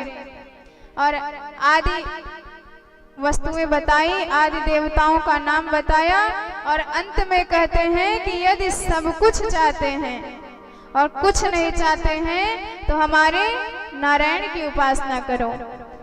अकामः सर्व कामो वा मोक्ष कामः उदारधि तीव्रेण भक्ति योगेन यजेत पुरमं पुरुष। और मानव शरीर मिला है तो इसमें अवश्य ही भगवान का ध्यान करना चाहिए, धर्म करना चाहिए, सत्कर्म करना चाहिए और नारायण की भक्ति जीवन में उतारनी चाहिए। यदि ऐसा मनुष्य शरीर पाकर भी हम नहीं करते हैं तो 4 पशुओं की तुलना हमसे करी गई है। स्वित वराह ओष्ठ खरई है संस्तुतः पुरुषः पशु। तो सबसे पहला उपमा दिया गया कुत्ते की, अर्थात जैसे दिन रात कुत्ते लड़ाई करते रहते हैं, गाली गलौज करते रहते हैं, आपस में भौंकते रहते हैं, ऐसे ही जब हम भी इसी तरह गाली गलौज करते हैं, दिन रात लड़ाई झगड़ा करते हैं सबसे एक दूसरे से, तो हमको कुत्ते की उपमा दी जाती है। कुत्ता हमको लड़ते हुए देखते हैं तो बड़े प्रसन्न हो जाते हैं कि भैया सकल सूरत भले ही अलग हो पर काम जैसा हमारा है वैसा इनका भी है। और दूसरी उपमा दी गई विट वराह, अर्थात जंगली सुअर। तो जैसे सुअर की आदत है जहां से मिले जैसा भी मिले सब हड़प कर जाओ, पता नहीं कितना बड़ा इनका पेट हो गया है कि मन ही नहीं भरता, तृष्णा की आग ही नहीं समाप्त होती। ठीक है, ऐसे ही हमारी भी स्थिति है। चाहे जितना भर दे भगवान, चाहे जितना कमा लो, फिर भी मन में संतुष्टि नहीं आती कि अब बस करो, अब बहुत हो गया, अब तो भगवान का भजन करो। मन नहीं संतुष्ट होता, अतृप्त रहता है। तो सुअर भी हमको देखते हैं तो कहते हैं हमारी ही बिरादरी के हैं, जैसे हम असंतुष्ट वैसे ये भी असंतुष्ट। और तीसरी दी गई ऊंट की उपमा, अर्थात जरा सा पद मिला, जरा सा ज्ञान मिला, जरा सा गुण मिला तो भर गए अभिमान में। जैसे ऊंट सिर उठा के चलता है, अब तो हम भी ऐसे सिर उठा के चलने लगे।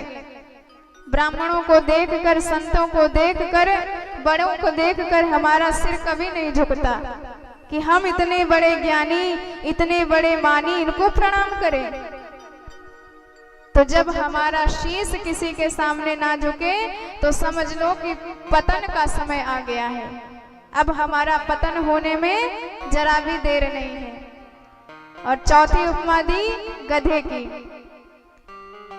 तो गधे की क्या हालत है, बेचारा कितना काम करता है, अपने मालिक के लिए गिट्टी ढोता है, सारे सामान को इधर से उधर ले जाता है, दिन रात मेहनत करता है, पर क्या किसी गधे को आज तक कोई उपहार मिला, कोई इनाम मिला कि भैया तुम बड़े कामकाजी हो तो जरा ये इनाम रखो?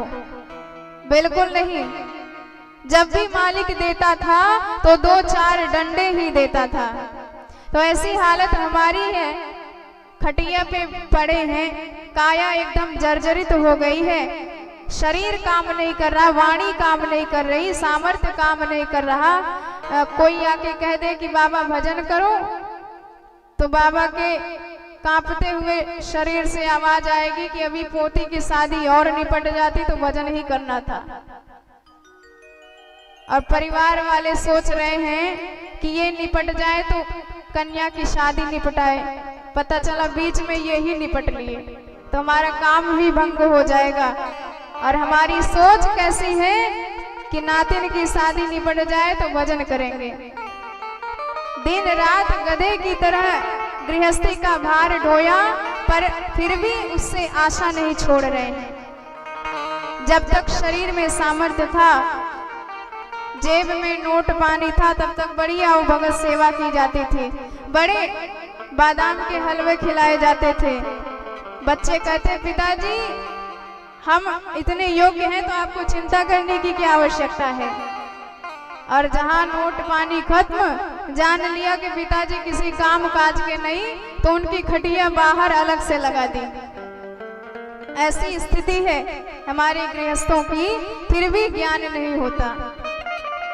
और मान लो बेटा दो हैं तो दोनों बेटे आपस में बंटवारा कर लेते हैं कि एक महीना हमारे यहाँ रहेंगे, एक महीना तुम्हारे यहाँ रहेंगे, और ठीक ठीक चलता भी है। मान लो फरवरी का महीना और जनवरी का आ गया, तब देखो महाभारत, क्योंकि फरवरी में 28 या 29 दिन होते हैं और जनवरी में 30 दिन होते हैं, तो उसी में लड़ाई हो जाती है कि हमारे यहाँ 3 दिन कैसे ज्यादा रहेंगे। ये हालत हमारी हो गई है, पर फिर भी हमको ज्ञान नहीं होता है।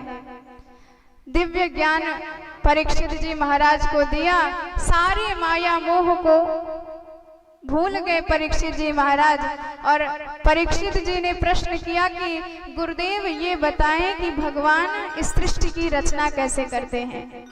सुखदेव जी ने कहा कि मनुष्य वही धन्य है जो भगवान की पूजा करता है, और जिसकी आंख भगवान का दर्शन नहीं करती वह आंख मोर के पंख में बने हुए आंख के समान व्यर्थ है। जिसकी वाणी भगवान के गुणगणों का गायन नहीं करती उसकी वाणी मेढक के समान है जो फालतू में टर्राता रहता है। बिले बतो रुक्रम विक्रमान ये न शृण्वते कर्ण पुटे नरस्य जिह्वा सती दार्दुर केव सोत न चोप गायत्युर गाय गाथा। और जब प्रश्न किया परीक्षित जी ने सृष्टि की रचना कैसे करते हैं भगवान, तब सुखदेव जी को याद आया कि हमने कथा तो प्रारंभ कर दी पर मंगलाचरण तो किया ही नहीं। तो ये महान विभूति हैं, इसलिए मंगलाचरण बाद में कर रहे हैं। अनेक कारण हो सकते हैं, पर अब बड़ा दिव्य मंगलाचरण कर रहे हैं, भगवान का ध्यान कर रहे हैं। नमः परस्मै पुरुषाय भूयसे सदोद्भवस्थान निरोध लीलया निरोध लीलया गृहीत शक्ति त्रितताय देहिना मंतर्भवायानुपलक्ष्म्यवर्त्मने उपलक्ष्यवर्त्मने। सुखदेव जी कहते हैं कि कोई चाहे जितना बड़ा मनस्वी बन जाए, चाहे जितना बड़ा यशस्वी बन जाए, चाहे जितना बड़ा तपस्वी बन जाए, पर जब तक भगवान की शरणागति ग्रहण नहीं करता तब तक वह व्यर्थ है। यत् कीर्तनम यस्मरणम यदीक्षणम यद वंदनम यश्रवणम यदर्हणम लोकस्य सद्यो विध्नोति कल्मषः तस्मै सुभद्र श्रवसे नमो नमः। तपस्विनो दानपरा यशस्विनो मनस्विनो मंत्रविदा सुमंगला क्षेमं न विन्दन्ति यदर्पणम् तस्मै सुभद्रा स्रवसे नमो नमः स्रवसे नमो नमः। और अब सृष्टि प्रक्रिया बताते हैं कि सबसे पहले ब्रह्मा जी जब नारायण के नाभि कमल से प्रकट हुए तो ब्रह्मा जी बेचारे सोच में पड़ गए कि हम कौन हैं, कहाँ से आए हैं। चारों दिशाओं में देखने की इच्छा प्रकट हुई तो चारों दिशाओं में 4 मुख उनके हो गए। उन्होंने सोचा कि जिस कमल में हम बैठे हैं उस कमल की नाली का कुछ न कुछ अंत अवश्य होगा। तो बेचारे उस कमल की नलिका में घुस गए, ऊपर नीचे भय पर कुछ भी अंत का पता नहीं चला, आदि अंत। तो बड़े सोच में पड़ गए। अचानक से भगवान की दिव्य आवाज उनके कान में टकराई, स्पर्शेषु यत् षोडशम एक विंशम निष्किंचनानाम यद्धनम। तो स्पर्श शब्द का 16वां और 21वां अक्षर त और प सुनाई दिया, अर्थात तप करो। तो अनेकानेक वर्षों तक तप किया, तब भगवान की दिव्य ज्ञान उनके हृदय में प्रकट हो गई चतुश्लोकी भागवत के रूप में। और उसी चतुश्लोकी भागवत से संपूर्ण श्रीमद् भागवत 18,000 श्लोकों का विस्तृत हुआ। तो भगवान ने सबसे पहले श्लोक में बताया कि सारे जगत के कर्ता धर्ता हम ही हैं, हमारे अतिरिक्त कोई नहीं था जो इस संसार की रचना करता। अहमेवास्मेवाग्रे नान्य यत् सत सत परम पश्चाद हम यदेदच्च यो वशिष्येत सोऽस्म्यहम्। तो भगवान कहते हैं कि सृष्टि की रचना हम ही ने करी है, हमारे पूर्व कोई नहीं था। मानो ब्रह्मा जी ने संदेह प्रकट किया कि प्रभु यदि आपसे पूर्व कोई नहीं था और कोई आपके पास सामान भी नहीं था तो आपने सृष्टि की रचना कैसे कर डाली। कुछ सामान और कोई सहयोगी तो अवश्य रहा होगा आपके पास में। तो उन्होंने कहा कि कुछ नहीं था, इसीलिए जो बना वह भी मैं और जिसने बनाया वह भी मैं, इस संपूर्ण सृष्टि के अभिन्न निमित्तोपादान कारण हम हैं।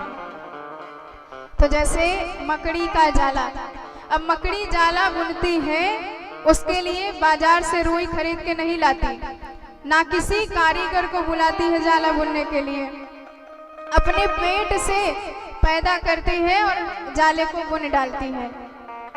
ठीक इसी प्रकार ठाकुर जी भी संसार की रचना करते हैं, जबकि संसार में ऐसी वस्तुएं दिखाई देती हैं जिनका निमित्त और उपादान कारण स्पष्ट होता है। जैसे मिट्टी के बर्तन, कुल्हाड़ी, कसोरा इत्यादि। तो मटका इत्यादि बनाने के लिए कुम्हार को मिट्टी की आवश्यकता पड़ती है। तो मिट्टी और कुम्हार ये सब निमित्त और उपादान कारण हैं, जिससे घड़ा बनके तैयार हो गया, मटका बनके तैयार हो गया, कसोरा बनके तैयार हो गया। और ऐसे ही सोने का आभूषण, अब सुनार सोना लेके आभूषण का निर्माण करता है। तो जब निमित्त और उपादान कारण जुड़े तब कार्य संपूर्ण हुआ। पर हमारे ठाकुर जी इस सृष्टि को अपने उदर से ही प्रकट करते हैं, स्वयं ही रच डालते हैं और समय आने पर उसे अपने पेट में सिकोड़ भी लेते हैं, समेट भी लेते हैं। और ब्रह्मा जी को ये भी समझाए भगवान कि सृष्टि करने में हमारी माया तुम्हारा सहयोग करेगी। माया का मतलब, माया में 2 शब्द हैं, माँ और या।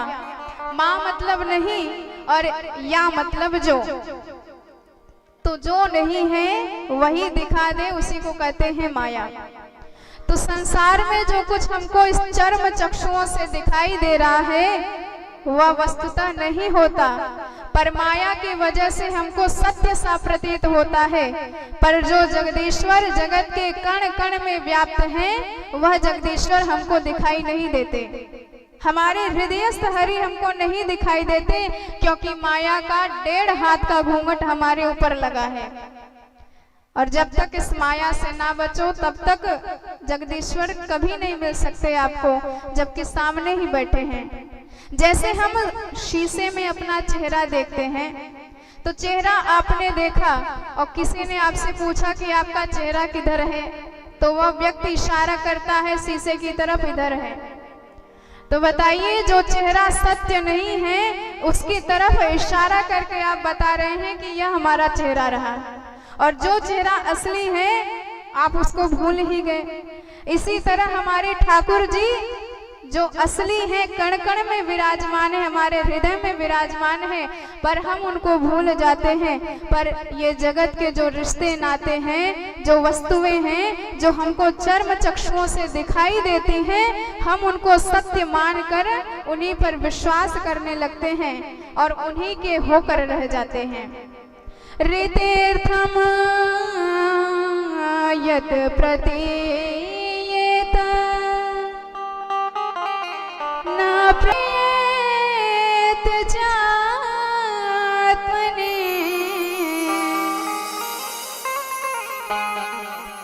तो इसी प्रकार यदि माया भी ना हो तो ठाकुर जी की दुनिया भी ठप्प पड़ जाएगी, क्योंकि द्वंद्व आया तभी दुनिया का निर्माण हुआ।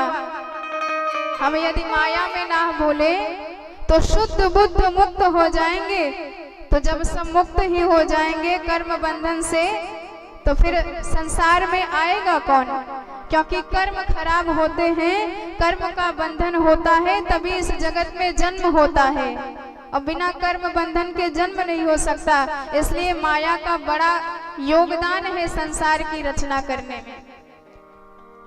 तो माया प्रदान करी ठाकुर जी ने ब्रह्मदेव को और कहा कि अब सृष्टि रचना करो। इस प्रकार दिव्य ज्ञान दिया और अंतिम में प्रश्न किया परीक्षित जी महाराज ने कि गुरुदेव ये बताइए कि भगवान की कृपा कैसे जीवों पर होती है। सुखदेव जी बड़े गदगद हो गए।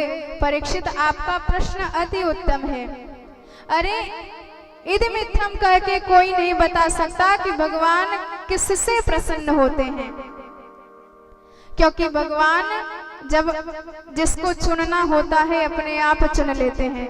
भगवान कहते हैं तुम हमको वेद पाठ करके प्रसन्न नहीं कर सकते, तुम हमको अनेकानेक अश्वमेध यज्ञ करके प्रसन्न नहीं कर सकते हो, तुम हमको तीर्थ इत्यादि में जाकर प्रसन्न नहीं कर सकते। चाहे जो कर्म कर डालो हमको प्रसन्न नहीं कर सकते, लेकिन यदि मैं तुम पर प्रसन्न हो गया, मैंने तुम्हारा वरण कर लिया, तो फिर तुम मेरे बन जाओगे, फिर तुमको मुझे प्राप्त करने में कोई कठिनाई नहीं आएगी। यमी वैश वृणुते तेन लभ्यः।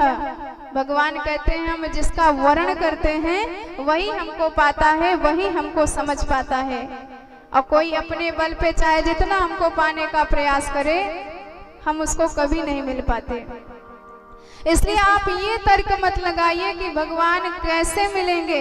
आप तो बस अपना कर्म करते जाइए, कभी ना कभी तो उनके कान में आपकी आवाज जाएगी ही। राम राम रटते रहो, कभी ना कभी भगवान उस आवाज को सुन ही लेंगे और आपका उद्धार कर देंगे। तो अनेकानेक उदाहरण बताए जिनके अंदर कोई गुण नहीं था, पर ठाकुर जी उनसे भी रीझ गए और उनसे रीझ कर उनका उद्धार कर दिया, जगत में उनकी प्रतिष्ठा कर दी। बड़े बड़े भक्त उन्हीं का अनुसरण करके अपनी भक्ति को परिपूर्ण करते हैं और भगवान के चरणों में दिव्य स्थान प्राप्त करते हैं। व्याध्यस्या चरणं ध्रुवस्य च वयं विद्या गजेन्द्रस्य का किं जाते विदुरस्य यादवपते किं तत्सुदाम्यते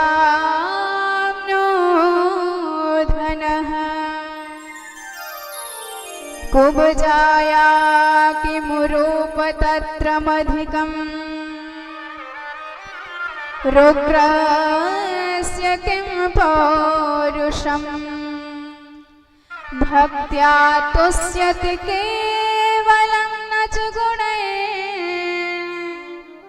भक्ति प्रियो माधवः।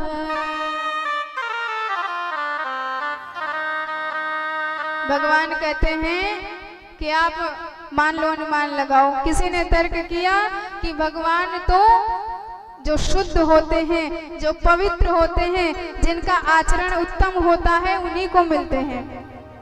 पर भैया यदि यही बात होती तो भगवान तो बहेलिए को भी मिल गए।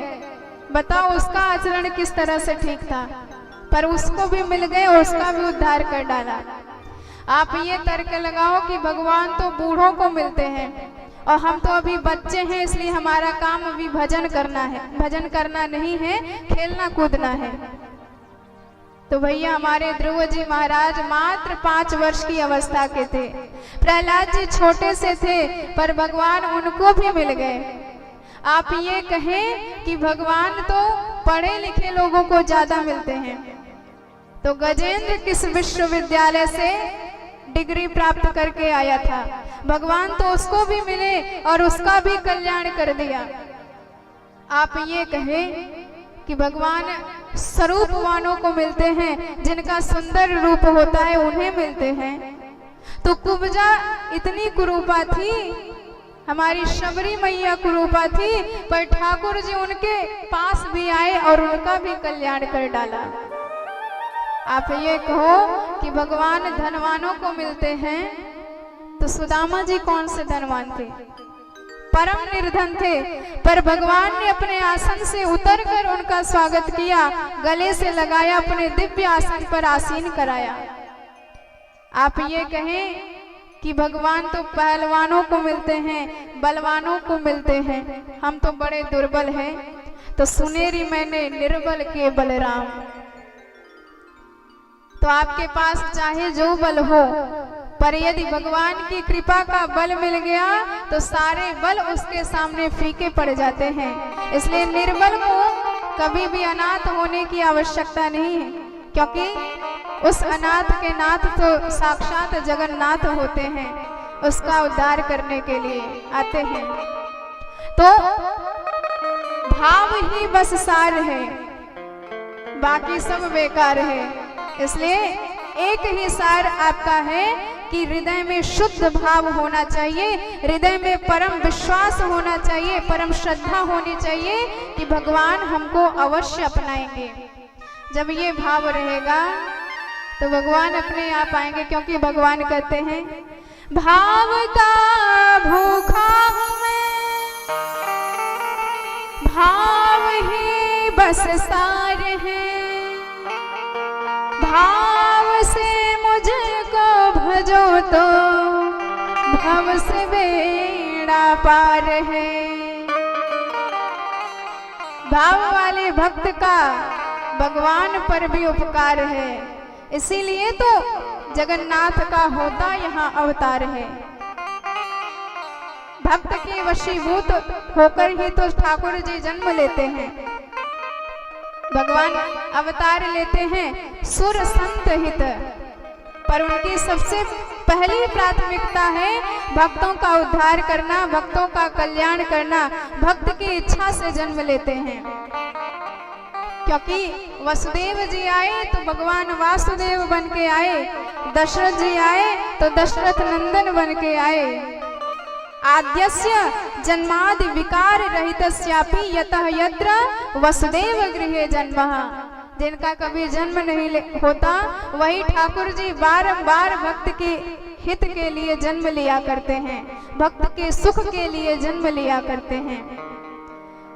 अब द्वितीय स्कंद यहीं पर संपूर्ण होता है। तृतीय स्कंद में हम प्रवेश करेंगे। तृतीय स्कंद में धृतराष्ट्र जी को बारंबार विदुर जी समझा रहे हैं कि धृतराष्ट्र जी, ये आपका पुत्र दुर्योधन मूर्तिमंत कलयुग है। हमारी नीति ऐसी कहती है, यदि हाथ में खतरनाक फोड़ा हो गया और डॉक्टर साहब कहे कि आप हाथ कटवा दो तो आपका संपूर्ण शरीर सुरक्षित रहेगा, तो बुद्धिमानी इसी में है कि आप संपूर्ण शरीर की सुरक्षा के लिए हाथ को कटवा दें, नहीं तो कैंसर पूरे शरीर में फैल जाएगा। इसीलिए ये दुर्योधन रूपी कैंसर जो कौरव वंश में है, आप इसको देश से निकाल दीजिए तो संपूर्ण कौरव जाति की सुरक्षा रहेगी, नहीं तो सब नष्ट हो जाएंगे।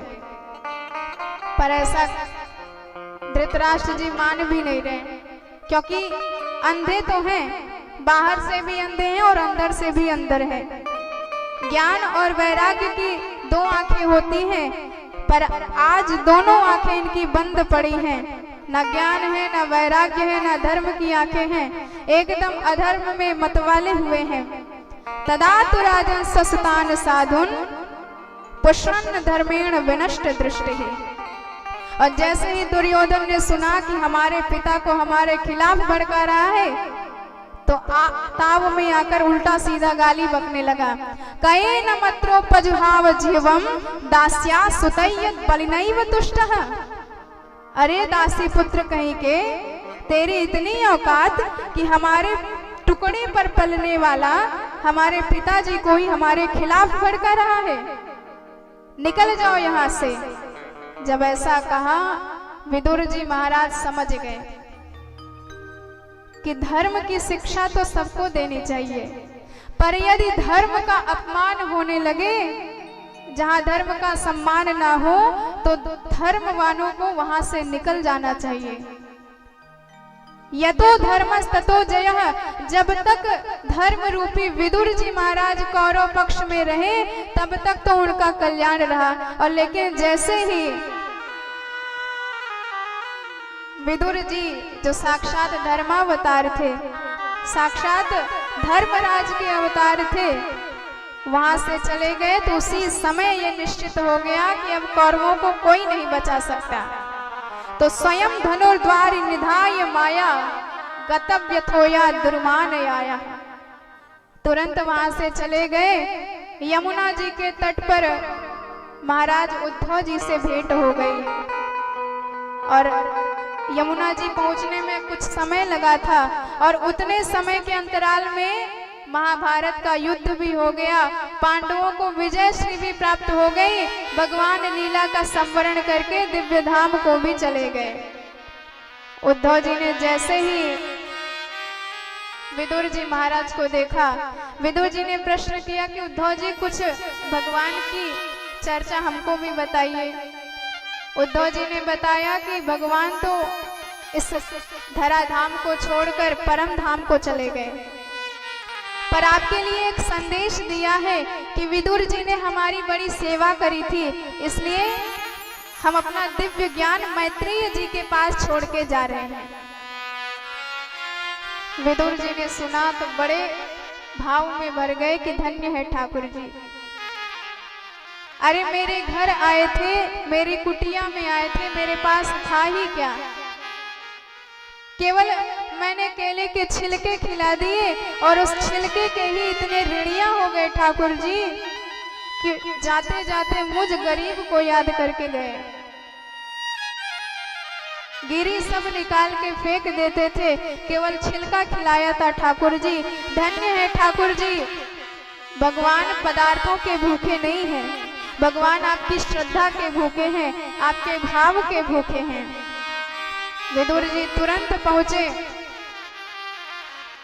आए मैत्रेय जी के पास और प्रश्न किया कि महाराज वस्तुतः सुख किसे कहा जाता है। तो यहाँ से विदुर मैत्रेय संवाद प्रारंभ होता है। उन्होंने कहा कि लोग सुख के लिए दिन रात प्रयत्न करते हैं, पर हम देखते हैं कि जो जितना प्रयास करता है उतना ही दुखी हो जाता है। सुखाय कर्माणि करोति लोकै न तै सुखम वान्य दुपारमं वा विन्देत भूयस्तत एव दुःखम सयत्र युक्तो भगवान वदेन्नः। सुख किसे कहते हैं? तो इस पर मैत्रेय जी कहते हैं कि एक ही बात है क्योंकि जब तक हमारा मन मानता है तब तक हम सुखी रहते हैं, और जहां मन ने नकार दिया तो हम दुखी हो जाते हैं। सुख हमारे हृदय के भीतर बैठा है, पर हम उस सुख को जान नहीं पाते और इस दुखालय संसार में सुख की कल्पना करते रहते हैं। यदि आप ये देखें, पहले हमारे पास कुछ नहीं था, तो प्रयास करते करते, मेहनत करते करते आपने कोठी बना ली, बंगला बना लिया। थोड़ा सा और मेहनत करी तो गाड़ी आ गई, और मेहनत करी तो फैक्ट्री लग गई, राजाओं जैसा वैभव हो गया। पर जरा पूछो कि भैया सुखी भय, तो उत्तर आया कहाँ सुखी भय। पहले कुछ थे, अब तो और दुखी हो गए। पहले 10 रोटी खाते थे और 10 घंटे आराम की नींद लेते थे, पर आज जो भोजन था वह भोजन भी गया और नींद भी गई। नींद की गोली खाते हैं फिर भी नींद नहीं आती है।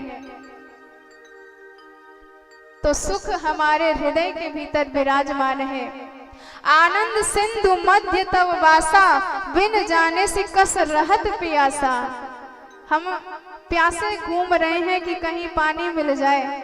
जैसे एक रेगिस्तान में व्यक्ति गया, बड़ा प्यासा था, तो किसी से पूछा कि कहीं सरोवर हो तो जरा पता बताओ, प्यास बुझानी है, जल पीना है।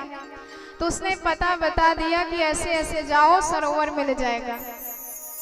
तो सही पते पे गया, लेकिन विडंबना, सरोवर पर काई लगी हुई थी, और ऐसी जबरदस्त काई लगी थी कि पानी की बूंद भी नहीं दिखाई देती थी। बेचारा वहां से आगे बढ़ा तो रेगिस्तान में गर्मियों में जब सूर्य की किरण चटकती है तो बालू एकदम जल जैसा दिखाई देता है। गर्मियों में ऐसा प्रायः दिखाई देता है। आप सड़क पे देखेंगे तो सड़क पे भी लगेगा कि जल है, पर पानी की बूंद भी नहीं होती। इसे मृग मरीचिका कहा जाता है। और उसने देखा कि जल दिखाई दे रहा है, और जहाँ जल है वहाँ जल नहीं दिखा, जहाँ जल नहीं है वहाँ जल का आभास हुआ। बेचारा दौड़ता गया, लेकिन जल नहीं मिला, तो कष्ट से इतना भर गया कि मृत्यु हो गई उसकी। तो ठीक इसी प्रकार हम उस आनंद सिंधु के एक बिंदु हैं, पर फिर भी हम दुखी हैं, क्योंकि इस दुखालय से हम सुख की याचना करते हैं। जैसे एक बार गर्मी के मौसम में एक सज्जन ने अपने बेटे से कहा कि बेटा जाओ दुकान से पके आम खरीद कर लाओ। गर्मियों में पके आम खाने का महत्व ही कुछ और होता है। और बेटा खरीद के लाया। पिताजी ने कहा कि बाल्टी में डाल दे, जब कुछ ठंडा हो जाएगा तब खाएंगे, और डाल दिया। कुछ समय बाद जब जाके देखा तो फल तो दिखाई नहीं दिया, पूरे बाल्टी में मिट्टी मिट्टी दिखाई दी। समझ गया। उसने कहा कि बेटा जहाँ से खरीदा है चल दुकानदार के पास। और दुकानदार के पास पहुंचते ही गालियां देना चालू कर दी। क्यों रे, पागल बनाते हो, मेरे बच्चे को तूने ठग लिया, नकली आम पकड़ा दिए। तो उसने कहा कि महाराज डांटो बाद में, गाली बाद में दो, पहले जाके बोर्ड पढ़ के आओ। बोर्ड में लिखा था नकली फलों के विक्रेता। और जब बोर्ड पढ़ा तो बात समझ में आई। बच्चे को डांटने लगा कि बोर्ड पढ़ के नहीं जा सकते थे। तो बच्चे ने कहा पिताजी मेरी बात छोड़ दो, आप भी तो आए, तमतमा के गालियां देना चालू कर दिए, बोर्ड तो आप भी पढ़ के नहीं आए थे। तो यही हालत हमारी है, दूसरे को उपदेश देते हैं, अपनी देखते ही नहीं। और भगवान ने परमानेंट बोर्ड लगा दिया है संसार पर, दुखालयम शाश्वतम। पर क्या हमने ये बोर्ड पढ़ा? आए दिन सुनते हैं, लोगों को भी बताते हैं कि बहुत ज्यादा दुखी मत रहा करो, ये जगत में सब वीराना है, अपना कुछ नहीं है। पर जब अपनी बात आती है तो सब ज्ञान भूल जाते हैं। इसलिए जो जिसका आलय है आप उससे मांगोगे वही चीज मिलेगा। दुख के आलय से आप सुख मांगोगे तो कभी नहीं मिलेगा, और सुख के आलय से आप दुख मांगोगे तो कभी नहीं मिलेगा। हमारी ठाकुर जी से कुंती मैया ने दुख मांगा था, पर भगवान नहीं दे पाए, क्योंकि ये तो सच्चिदानंद घन है। इस संसार से आप दिन रात सर पटको, सुख मांगो, कभी नहीं मिलेगा। इस प्रकार विदुर जी को समझाया। जब विदुर जी ने सृष्टि की प्रक्रिया पूछी तो सृष्टि की प्रक्रिया बड़ा सुंदर बताते हैं कि सबसे पहले भगवान नारायण के नाभि कमल से ब्रह्मा जी प्रकट भये और ब्रह्मा जी ने दिव्य ज्ञान प्राप्त करके 4 कुमारों की सृष्टि करी। सनक, सनंदन, सनातन, सनत कुमार। चारों से कहा कि आप सब सृष्टि करें, तो चारों ने हाथ जोड़ लिया कि पिताजी हम भगवान का भजन करेंगे। ब्रह्मा जी को आ गया क्रोध, हमारे पहले बच्चे और हमारी ही बात नहीं मानते, तो श्राप दे दिया कि तुम सब बालक ही रहोगे 5 साल के। और उनका क्रोध भ्रिकुटी भेदन करके भगवान रुद्र के रूप में प्रकट हो गया। बोल शंकर भगवान की जय हो। भोले बाबा ने प्रणाम किया, महाराज क्या काम है? तो ब्रह्मा जी ने कहा कि सृष्टि करो। अब जैसे ही आज्ञा मिली तो भोले बाबा लगे डाकनी, शाकनी, पिशाचनी, भूत प्रेत की सृष्टि करने। ब्रह्मा जी ने हाथ जोड़ लिया, बेटा बस करो, इतनी खतरनाक सृष्टि हमको नहीं करवानी, तुम भजन करो, हम सृष्टि कर लेंगे। अब भोले बाबा भजन में मस्त, ब्रह्मा जी फिर सृष्टि करने में मस्त। अब की बार 10 ऋषि कुमारों को प्रकट किया। अत्रि, मरीच, अंगिरा, वशिष्ठ, क्रतु, भृगु, पुलह, पुलस्त्य, अथर्वण और नारद। इन 10 ऋषि कुमारों को उत्पन्न किया। अपनी वाणी से दिव्य कन्या सरस्वती को प्रकट किया, छाया से कर्दम मुनि को प्रकट किया और दक्षिणांग से मनु और वामांग से शत्रुपा जी को प्रकट किया। और उन दोनों को आदेश दिया कि आप पृथ्वी पर जाएं और सृष्टि करें। अब दोनों गए, वापस आके कहने लगे कि महाराज पृथ्वी का ही हरण करके कोई राक्षस ले गया, जब पृथ्वी ही नहीं रही तो हम सृष्टि किस पर करें? तो ब्रह्मा जी ने ध्यान लगाया और ध्यान करते ही छींक आ गई और नासिका रंध्र से साक्षात वाराह भगवान अंगुष्ठ के परिमाण के प्रकट भये और देखते देखते पर्वताकार हो गए और पृथ्वी को बचा करके यथास्थान लाके स्थापित कर दिया। तो महाराज विदुर बड़े घबराए। उन्होंने कहा कि मैत्रेय जी, ये आखिर वाराह भगवान कौन थे और ये हिरण्याक्ष कौन था जिसने पृथ्वी का ही हरण कर लिया?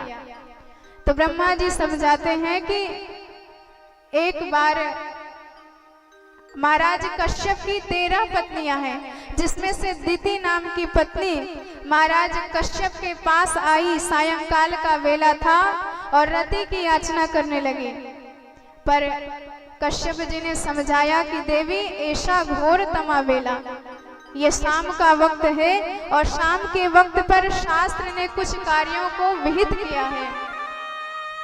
सांझ काले तु संप्राप्ते चत्वारि कर्म वर्जये, आहारम, मैथुनम, निद्राम, स्वाध्यायात् विशेषतः। आहारे जायते व्याधि, मैथुनम दुष्ट संततिः और अध्यापनम विस्मरणम भवेत्, निद्रया क्षीयते लक्ष्मी। शाम के वक्त आहार, मैथुन, निद्रा और स्वाध्याय इनका त्याग कर देना चाहिए। जो शाम के वक्त पढ़ता है वह सारे स्वाध्याय को भूल जाता है। जो शाम के वक्त सोता है उसकी सारी लक्ष्मी नष्ट हो जाती है। और जो शाम के वक्त भोजन करता है उसके शरीर में अनेक प्रकार के रोग हो जाते हैं। और जब कोई स्त्री इस समय गर्भ ग्रहण करती है तो उसके दुष्ट संतान पैदा होती है। पर बहुत समझाया, दिति एक न मानी तो मनः कामना को पूर्ण किया। दिति बड़ी पश्चाताप करने लगी। उन्होंने निश्चय कर लिया कि मैं अपने गर्भ को पैदा होने ही नहीं दूंगी। और 100 वर्ष तक गर्भ को वैसे ही धारण करके रखा और उस गर्भ से इतना दिव्य तेज निकला कि पूरा स्वर्ग जलने लगा। तो जब देवता घबरा के गए ब्रह्मा जी के पास, तो ब्रह्मा जी ने ध्यान लगाया और कहा कि देवताओं, इसके पीछे एक कारण है, ध्यान से सुनो। जब एक बार चारों कुमार सनकादि भगवान नारायण के दर्शन करने के लिए वैकुंठ में गए, तो द्वारपालों ने इनको रोक दिया, लाठी दिखा दी, क्योंकि ये छोटे से बच्चे दिखाई देते थे। तो इनके इतना ज्यादा क्रोध आ गया कि द्वारपालों को शाप दे दिया 3 जन्म तक राक्षस होने का। जब दरवाजे पर खटपट की आवाज सुनी तो साक्षात भगवान दरवाजे पर ही प्रकट हो गए। सनत कुमारों ने चरणों में प्रणाम किया।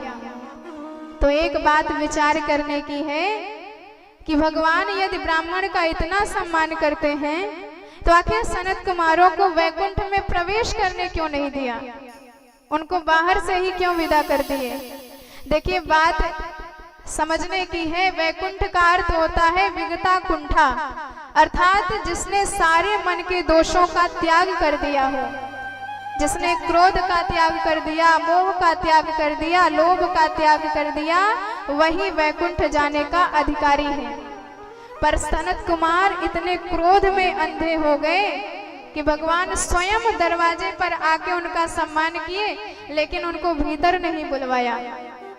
इसलिए शास्त्र में कहा गया है कि आप चाहे जितना तप कर लो, लेकिन एक क्षण क्रोध कर लिया तो सारी तपस्या बेकार चली जाती है। तपति यजति चैव यच्च दानम प्रयच्छति क्रोधेन सर्वम हरति तस्मात् क्रोधम विसर्जयेत्। इसलिए जो बुद्धिमान है उसको कभी क्रोध नहीं करना चाहिए। भगवान बारंबार सनत कुमारों का अभिवादन करते हैं कि हमारे द्वारपालों से गलती हो गई और द्वारपालों का अपराध साक्षात मेरा ही अपराध माना जाएगा। यदि मेरी हाथ भी, मेरी भुजा भी किसी ब्राह्मण का अपमान कर दे तो मैं नारायण उस भुजा को काट कर फेंक दूंगा। छिद्या तदंग यदात्मनो हितम, इस प्रकार कहने लगे और अपने द्वारपालों का पक्ष लेने लगे भगवान। एतौ तौ पार्षदो मह्यं जयो विजयैव च कदर्थेन कृत्वा मां यद्वो बहव क्राता मते क्रमम्। उन्होंने कहा कि ये हमारे द्वारपाल हैं, इनसे गलती हो गई, इनके अपराधों को क्षमा कर दे। यदि भगवान से पूछा जाए कि आप कौन से मुख से ज्यादा पाते हैं, भगवान के 2 मुख बताए गए हैं, एक ब्राह्मण और दूसरा अग्नि। तो भगवान कहते हैं कि वैसे दोनों मुख हमारे हैं। जब कोई यज्ञ में स्वाहा स्वधाकार करते हैं तो उस स्वाहा से मैं प्रसन्न हो जाता हूँ, और जब कोई भगवत भक्त किसी ब्राह्मण को अपने घर बुला करके प्रेम से सम्मान करके मालपुए का भोग लगाते हैं, और जब ब्राह्मण उससे तृप्त होकर पेट पे हाथ घुमा के कहता है आहा, तो मैं उस ब्राह्मण की तृप्ति देखकर परम गदगद हो जाता हूँ और उस भक्त को परम फल प्रदान करता हूँ। नाहं तथोद्मि यजमान हविर्वितेन नश्योत्तत्रिता प्लुतमदन हुतभुङ्मुखेन तुष्टस्य मय्यवहिते निज कर्म पाकये तद ब्राह्मणस्य मुकुतश्चरितोऽनुघासः। ब्राह्मणों की बड़ी महिमा गाई और द्वारपालों के प्रति श्रद्धा का भाव भी है, इसलिए क्षमादान भी मांग रहे हैं। तो ब्रह्मा जी ने बताया कि देवताओं, ये वही दोनों द्वारपाल साक्षात सनत कुमारों के श्राप से दिति के बेटा बने और हिरण्यकश्यप हिरण्याक्ष के रूप में प्रकट हो गए। और दोनों जैसे ही पैदा हुए, पैदा होते इतने विशालकाय हो गए कि आकाश तक इनका मुकुट पहुंचने लगा। अब तो इतना ज्यादा सामर्थ्य था, इतना ज्यादा बल था कि स्वर्ग पर आक्रमण करके स्वर्ग पर भी अधिकार बना लिया। अब वरुण देवता के पास गए कि दो दो हाथ हमसे भी कर लो, पर वरुण देवता ने कहा कि भैया जब तेरी उम्र के थे तो हमारे हाथ में भी युद्ध करने की बड़ी खुजली मचा करती थी, पर अभी तो हमारी उम्र हो गई है, इसलिए तुझे आशीर्वाद देते हैं कि तुझसे युद्ध करने वाला कोई शीघ्र ही मिलेगा। और रास्ते में जाते हुए नारद जी से भेंट हो गई, तो दोनों ने नारद जी को पकड़ा कि महाराज केवल नारायण नारायण की रट लगाना जानते हो कि कुछ लड़ना भिड़ना भी आता है। नारद जी ने कहा कि लड़ना भिड़ना तो नहीं आता, पर लड़ाना भिड़ाना खूब आता है, कहो तो प्रयास किया जाए। दोनों ने कहा जाओ यहाँ से। नारद जी आ गए। अब जब कुछ समझ में नहीं आया तो पृथ्वी माता का ही हरण करके दोनों राक्षस रसातल में छुपा दिए। तो वही ब्रह्मा जी के ध्यान करने से साक्षात वाराह भगवान प्रकट हुए और विशाल काय रूप बना करके दोनों राक्षसों का अंत करके वसुधा को यथास्थान लाके स्थापित कर दिया। बोलिए वाराह भगवान की जय हो। देवताओं ने बड़ी स्तुति गाई भगवान की कि हे प्रभु आपने इसका उद्धार करके हम पर बड़ा उपकार किया है। नमो नमस्ते खिल यज्ञ तंतवे स्थितो गृहीत्वा मल सत्व मूर्तये। हम तो इस पापी के डर से वन वन भटक रहे थे, पर इसका वध करके आपने हमारा परम उद्धार कर दिया। तो इस प्रकार पृथ्वी का जब उद्धार हुआ तो मनुष्य शत्रुपा ने सृष्टि प्रक्रिया प्रारंभ करी। तो 3 कन्याओं को सर्वप्रथम जन्म दिया, उसके पश्चात 2 पुत्र को, आकूति देवहूति प्रसूति और प्रियव्रत और उत्तानपाद। तो उनमें से जो देवहूति नाम की कन्या थी उनका विवाह महाराज करदम के साथ हुआ। विवाह करके आई करदम जी, विवाह करके आने के पश्चात भगवान की तपस्या में ऐसे लीन हो गए कि वर्षों बाद उनकी समाधि भग्न हुई। तो अपने सामने एक वृद्धा स्त्री को देखा, तो पूछने लगे कि देवी जी आप कौन? तो देवहूति जी ने बताया कि महाराज वर्षों पहले हमारी और आपकी शादी भई थी और आप तो समाधि में मस्त हो गए और मैं दिन रात निरंतर आपकी सेवा करती रही, इसी से मेरी यह दशा हो गई। तो जब देवहूति जी की दशा देखी तो परम गदगद हो गए। करदम जी महाराज की धन्य हैं आप। अरे यहाँ तक आजकल के ऐसे गृहस्थी लोग हैं, जरा सा विषम परिस्थिति आ जाए तो लड़ाई झगड़ा प्रारंभ कर देते हैं, पर धन्य है आप, समस्त स्त्रियों के लिए आप उदाहरण हैं। पति के लिए इतना त्याग आप करती हैं, राजकुमारी हैं, देश के राजा की पुत्री हैं, लेकिन फिर भी आप में जरा भी अभिमान नहीं है, परम दिव्य सेवा भाव है। मैं आपसे परम प्रसन्न हूँ, आपकी जो इच्छा है आप वरदान स्वरूप मुझसे मांग लीजिए। तुष्टो हमद्य तव मानवी मानदाया शुश्रूषया परमया परया च भक्ति यो देहिनाम मयमतीव सुहृत्स देवः नावेक्षितः समुचितम क्षपितुम मदर्थे। उन्होंने कहा कि महाराज गृहस्थी बने हैं तो गृहस्थी का आनंद तभी है जब संतान हो, तो कम से कम हमारी एक संतान तो अवश्य होनी चाहिए, आप यही वरदान दीजिए। तो परम प्रसन्न हो गए महाराज करदम। अपने तपस्या के बल से एक दिव्य विमान प्रकट कर दिया, कामद विमान, और कालांतर में 9 कन्याओं को जन्म दिया। और जब कन्याओं को देखा तो करदम जी कहने लगे, रे वाह रे करदम, तुम तो पड़ गए दुनियादारी के चक्कर में। तुमने प्रतिज्ञा करी थी कि एक संतान होते ही विरक्त हो जाऊंगा और यहाँ पर एक की जगह 9 आ गई, अब भी तृप्ति नहीं मिली।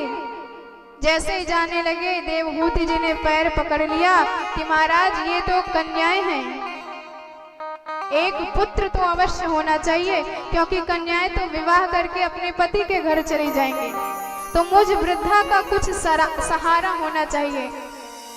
अब जब ये बातें कही, अचानक से करदम जी को याद आया कि हमारे ठाकुर जी ने हमको आशीर्वाद दिया था कि करदम तुम शादी करो, हम स्वयं तुम्हारे घर बेटा बन के आएंगे, इसलिए आप चिंता मत करो, क्योंकि आप साक्षात जगन्नाथ की जननी बनने वाली हो।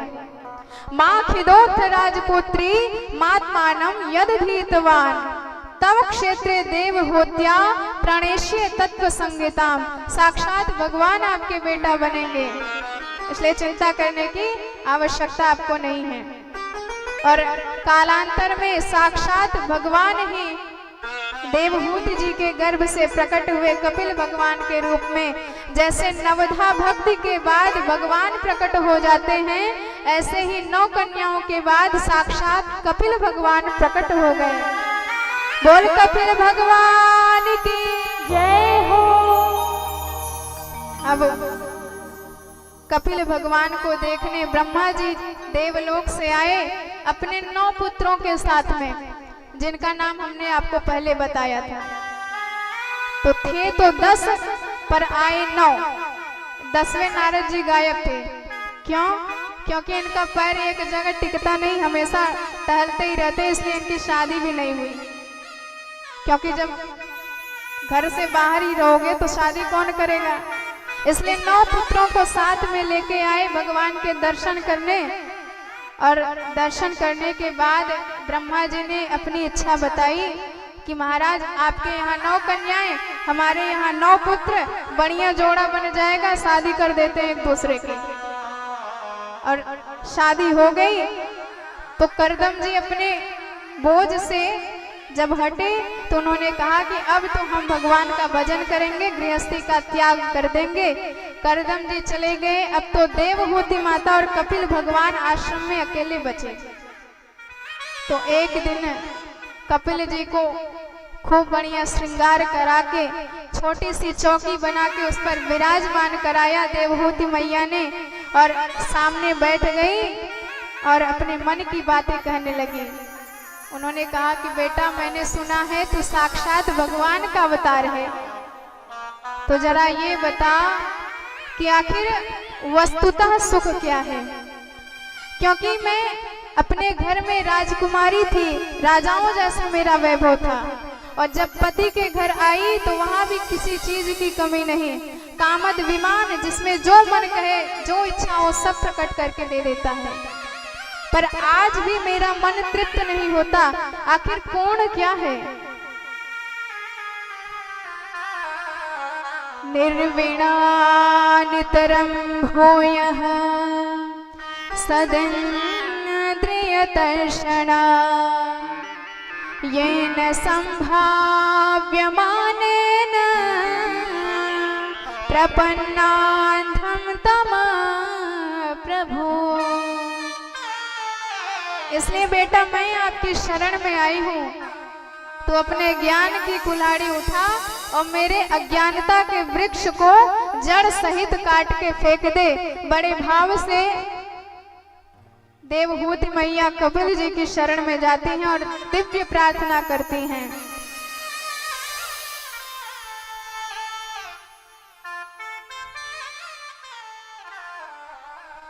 तम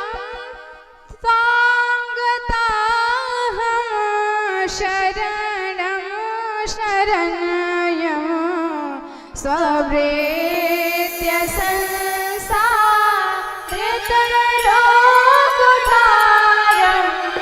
तं त्वाङ्गदाहं शरणं शरण्यं स्वभृत्य संसारितरोगोद्धारं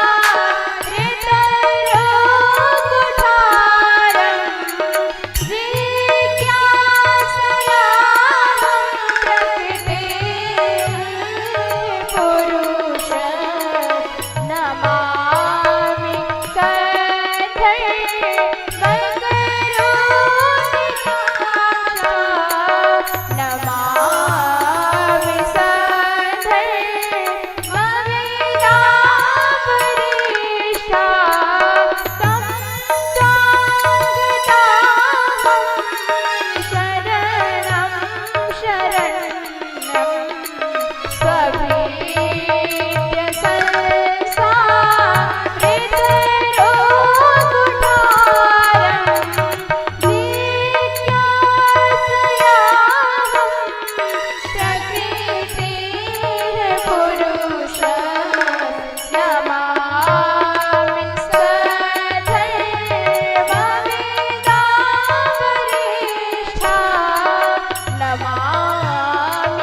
पूर्णमिदं पूर्णात् पूर्णमुदच्यते पूर्णस्य पूर्णमादाय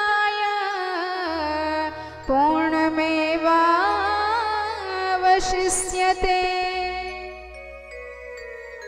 तो कपिल भगवान कहते हैं कि माता जी, जब तक आप पूर्णता से नहीं जुड़ोगी तब तक आपका मन कभी भी तृप्त नहीं रहेगा, क्योंकि यह संसार के विषय वस्तु, संसार के विषय भोग स्वयं अपूर्ण है, इसलिए ये पूर्णता का आनंद नहीं दे सकते। तो जीवन में पूर्णता प्राप्त करने के लिए किससे जुड़े? तो एक ही उत्तर है कि संत से जुड़ जाओ, अपने आप जीवन में पूर्णता आ जाएगी। क्योंकि जैसी संगत वैसी रंगत। आप यदि बीड़ी पीने वालों की संगति करना प्रारंभ कर दें तो अपने आप नशा करने के आदी बन जाएंगे, और यदि किसी पहलवानों की संगति करना प्रारंभ कर दें तो अपने आप जीवन में पहलवानी आ जाएगी। इसी प्रकार यदि संतों की संगति करना प्रारंभ कर दे तो अपने आप आपके जीवन में भगवत भक्ति उतर आएगी, आपको कुछ करना नहीं पड़ेगा। तो कपिल जी ने जब ये कहा तो मैया पूछती हैं कि संत किसे कहते हैं, संत की क्या परिभाषा होती है? तो संत किसे कहते हैं? तितिक्षवः कारुणिकः सुहृदः सर्वदेहिनां अजात शत्रवः शान्तः साधवः साधुभूषणः। जो तितिक्षु हो, परम कारुणिक हो, मान अपमान में बराबर हो, वही है संत। क्योंकि हमारी तो ऐसी स्थिति है, किसी ने जब प्रेम से माला पहना दी तो फूले नहीं समाते, और जब किसी ने उल्टा सीधा कह दिया तो इतना ज्यादा अपने हृदय में शूल बना लेते हैं कि 2-4 दिन तक रोटी ही अच्छी नहीं लगती। और जब आप द्वंद्व से प्रभावित होंगे तो आप संत नहीं हो सकते। संत वही है जो सुख में भी समान, दुख में भी समान। इसलिए ऐसे संतों का संग करेंगे तो अपने आप जीवन में भगवत भक्ति उतर जाएगी। सतान प्रसंगान मम वीर्य संपदा भवन्ति हत कर्ण रसायनः कथा। और जब अंत में प्रश्न किया कि भक्त किसे कहते हैं और भगवान को प्राप्त करने के बाद क्या मिलता है, तो इसका दिव्य 8 अध्यायों में उत्तर दिया, जिसे अष्टांग योग कहते हैं। इसे दर्शन शास्त्र भी कहा जाता है। उन्होंने कहा कि मैया भगवान से जुड़ने का एक ही रास्ता है, संत से जुड़ो और तत्पश्चात भगवान की कथा सुनो और भगवान के चरणों को जानो कि इनके चरण में क्या गुण है, इनके चरण में तारने की कैसी अद्भुत क्षमता है। तो भगवान के चरण कैसे हैं? सश्चिंत ये भगवत चरणारविंद वज्रांकुश ध्वज सरोरुहलांछनाट्यम उत्तुंग रक्त विलसन नखचक्रवालः ज्योत्स्नाभिराहत महन हृदयांधकारे। भगवान के चरण कमल में 3 रंग है। भगवान का जो तलवा है वह तलवा लाल रंग का है, भगवान के जो चरण नख हैं वह श्वेत रंग के हैं, और भगवान के तलवे के ऊपर का जो पृष्ठभाग है वह श्याम रंग का है। जैसे हमारी त्रिवेणी प्रयागराज में 3 नदियों की धारा मिलती है, गंगा जी की धवल धारा, यमुना जी की श्यामल धारा, सरस्वती जी की रक्त धारा। ऐसे ही भगवान के चरण भी साक्षात तीर्थराज प्रयाग की तरह गोचर होते हैं। और ऐसे तीर्थराज प्रयाग राज रूपी चरणों के यदि आपने शरणागति ग्रहण कर ली तो फिर आपके सारे ताप संताप अपने आप नष्ट हो जाते हैं। इस प्रकार चरणों का ध्यान करो और जीवन को असंग जानो, क्योंकि बड़े भाग्य से मनुष्य शरीर मिलता है और इस मनुष्य शरीर का आपने लाभ नहीं उठाया तो आपसे ज्यादा अभागी कोई नहीं होगा। इतना जान लो कि जो कर्म हम करेंगे उसका फल हमको अवश्य मिलेगा, और कर्म का फल भोगने के लिए हमको अवश्य गर्भ में आना पड़ेगा। और गर्भावासम समो दुखम न भूतो न भविष्यति, गर्भावास के जैसा दुख कभी नहीं हो सकता, बड़ा दुख होता है इसमें। और जीव इतना परेशान हो जाता है कि भगवान से बारंबार प्रार्थना करता है कि हे भगवान, एक बार इस गर्भ से हमको मुक्त कर दो। ऐसा जबरदस्त भजन आपका करूंगा कि फिर इस संसार में कभी नहीं आना पड़ेगा। यदि माम योन्यः प्रमुच्येहम् तत्स्मर्ष्ये पदम तव। तो भगवान कहते हैं कि बेटा, हम तो चाहते हैं कि तू बाहर आ जाए, भजन करे, ताकि हम मिल जाए, फिर दुनियादारी के चक्कर से मुक्ति मिल जाए। पर तू ऐसा करता ही नहीं, भूल जाता है। तो जीव कहता है कि प्रभु भूल जाते हैं तो आप घंटियां बजा दिया करो ताकि याद आ जाए। तो भगवान कहते हैं कि बेटा, हम तो घंटी पे घंटी बजाते हैं, पर जब तू ध्यान दे तब ना। तो भगवान कैसी घंटी बजाते हैं? सबसे पहली घंटी भगवान की बजती है, दाड़िम के दाने सम चमकते थे आप, आया पहला नोटिस तो दांत हुए साफ। आपके जो दांत इतने चमकदार सुंदर सुंदर दिखाई दे रहे थे, वो सारे दांत हिल हिल कर बाहर आ जाते हैं, मानो संकेत देते हैं कि बहुत इस संसार में रहकर स्वाद लिया, बहुत चना जोर गर्म खाया, अब ये सब छोड़ो, भगवान के भजन में मन लगाओ। पर हम भी बड़े कमाल के हैं, हम भी दांतों का नया सेट लगवा लेते हैं, पर भगवान का भजन नहीं करते हैं। और दूसरा नोटिस आता है भगवान का, दूसरी घंटी बजती है, आपके बाल सफेद हो जाते हैं, मानो भगवान कहते हैं कि बेटा, तूने खूब जुल्फी लहराई संसार में, खूब अपने बालों का प्रदर्शन किया जगत में, अब जरा उस प्रदर्शन से बच करके अपने हृदय में हमारा दर्शन भी कर लो, हमारा भजन भी कर लो, कुछ माला वाला भी जप लो। पर जीव इतना कमाल का है, भगवान का भजन तो करता नहीं, और यदि जरूरत पड़े तो नए नए प्रयोग करके बालों को और काला बना लेता है। तीसरी घंटी भगवान की बजती है, आंखों से कम दिखाई देता है, मानो भगवान कहते हैं कि दुनिया के रंग खूब देख लिए, खूब देखा तूने जगत के रंग, अब इन सब को छोड़ करके हृदय के हरि का भी दर्शन करो। पर जीव नए नए लेंस लगवा लेता है, पर भगवान का भजन नहीं करता। अब चौथी घंटी बजती है, कमर 3-4 जगह से टेढ़ी मेढ़ी हो जाती है, मानो भगवान कहते हैं खूब छाती ठोक के चलते थे, मैं मानी, मैं भोगी, मैं सेठ जी, मैं ज्ञानी। तो जरा अब अपने अभिमान को छोड़ दो और भगवान का भजन करो। पर जीव कहता है कि अभी बाबा रामदेव जिंदाबाद हैं, पतंजलि वाला च्यवनप्राश खाएंगे, खूब योगा करेंगे, लेकिन भगवान का भजन नहीं करेंगे। तो अब भगवान कहते हैं हम घंटी भी नहीं बजाएंगे, अब तो डायरेक्ट बजता है घंटा, जो आया था सो चला गया और फिर आएगा फिर जाएगा, यही क्रम बारंबार चलता रहेगा। तो जीव का एक ही लक्ष्य होना चाहिए कि येन केन प्रकारेण भगवान की भक्ति अपने जीवन में उतारे, क्योंकि बिना भक्ति के कल्याण नहीं होने वाला है, बिना भक्ति के भगवान नहीं मिलेंगे, और जब तक भगवान नहीं मिलेंगे तब तक आपका जन्म मरण चक्र वैसे ही चलता रहेगा। इसलिए इससे मुक्त होना है तो भगवान की भक्ति जीवन में उतारो। दिव्य ज्ञान दिया, बड़ी प्रसन्न हुई देवहूति मैया, उन्होंने कहा कि प्रभु आपके उपदेश से हमने एक ही सार निकाला है कि भगवान का भजन करने वाला व्यक्ति ही सबसे ज्यादा पूजनीय है और सबसे ज्यादा गुणी है, सबसे ज्यादा सौभाग्यशाली है।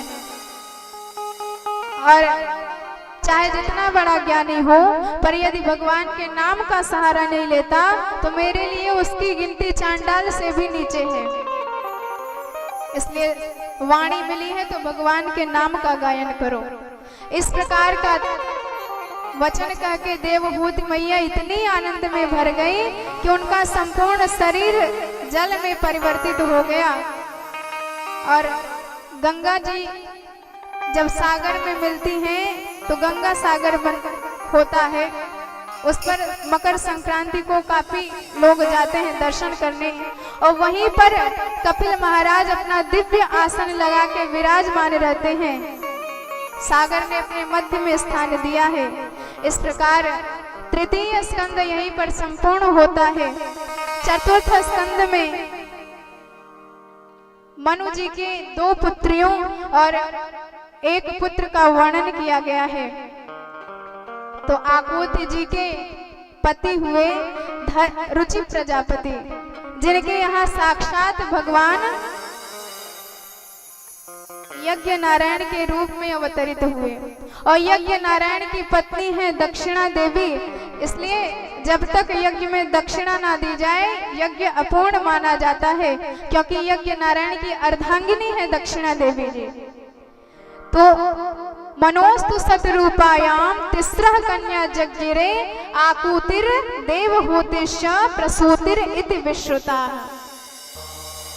उसके बाद देवहूति मैया की एक बेटी थी अनुसुईया जी, जिनका विवाह हुआ अत्रि महाराज के साथ, जिनके यहाँ साक्षात ब्रह्मा विष्णु महेश 3 रूपों में अवतरित हुए। सोमो भूत ब्रह्मणों सेना दत्तो विष्णुस्तु यज्ञविद। दुर्वासा जी शिव जी के अंश से प्रकट हुए, दत्तात्रेय जी विष्णु भगवान के अंश से प्रकट हुए, और चंद्रमा ब्रह्मा जी के अंश से प्रकट हुए। और सबसे छोटी कन्या प्रसूति जी का विवाह महाराज दक्ष के साथ हुआ, जिनकी 60 कन्याएं थीं, 16 कन्याएं थी, जिसमें 13 का विवाह धर्म के साथ किया गया, और बाकी स्वाहा स्वधा और सती। स्वाहा का विवाह अग्नि के साथ, स्वधा का विवाह पितरों के साथ हुआ, और सती जी का विवाह साक्षात भोलेनाथ के साथ हुआ। धर्म की मूर्ति नामक पत्नी के यहाँ साक्षात भगवान बद्री नारायण का अवतार हुआ, जो आज भी बद्री विशाल में विराजमान है। लेकिन सती मैया के यहाँ कोई संतति नहीं हो पाई, क्योंकि उन्होंने अपने शरीर को ही अग्नि में भस्म कर दिया था। जब ऐसी बात कही तो परम आश्चर्य में भर गए विदुर जी महाराज। उन्होंने कहा कि प्रभु, हमने सुना है कि शिव जी परम दयालु, परम कृपालु, परम शांत, परम भोलेनाथ कहे जाते हैं, तो आखिर ऐसी कौन सी गलती हो गई जो दक्ष उनसे क्रोध कर बैठा, उनसे द्वेष कर बैठा, जिसकी वजह से सती मैया को अपने शरीर का त्याग करना पड़ा।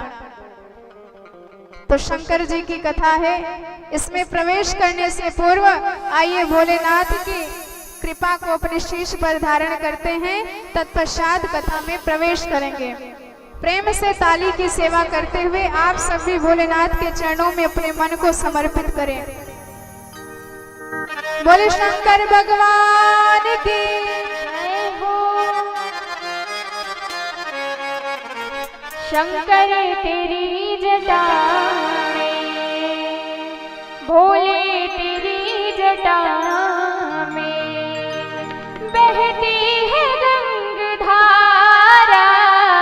शंकर तेरी जटा में बहती है गंगाधारा, भोले तेरी जटा में। शंकर तेरी जटा में बहती है गंगाधारा, भोले तेरी जटा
शिव नाम जो चारे सब पाप दोष तारे ब्रह्मानंद नाम सारे ब्रह्मानंद नाम सारे भव सिंधु पार तारा भोले तेरी जटा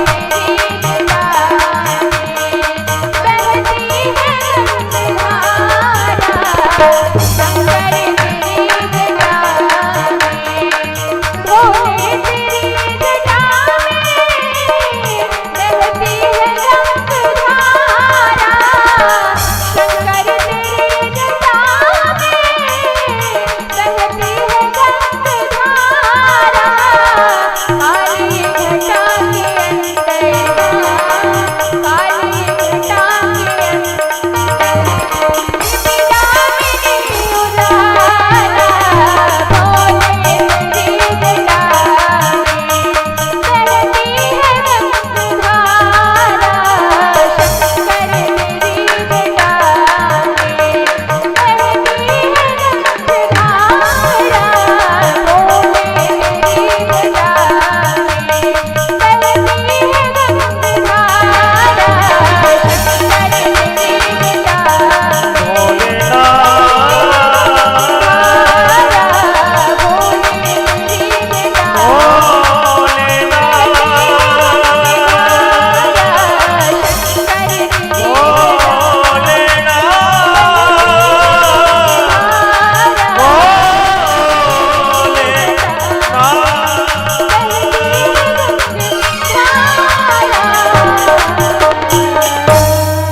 बोले शंकर भगवान की जय हो।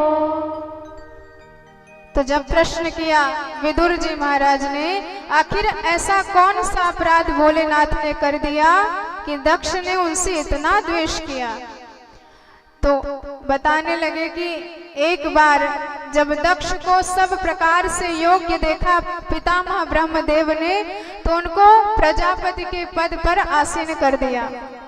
और संसार में मर्यादा है कि बड़ा अधिकार दक्ष जब पावा, अति अभिमान हृदय तब आवा।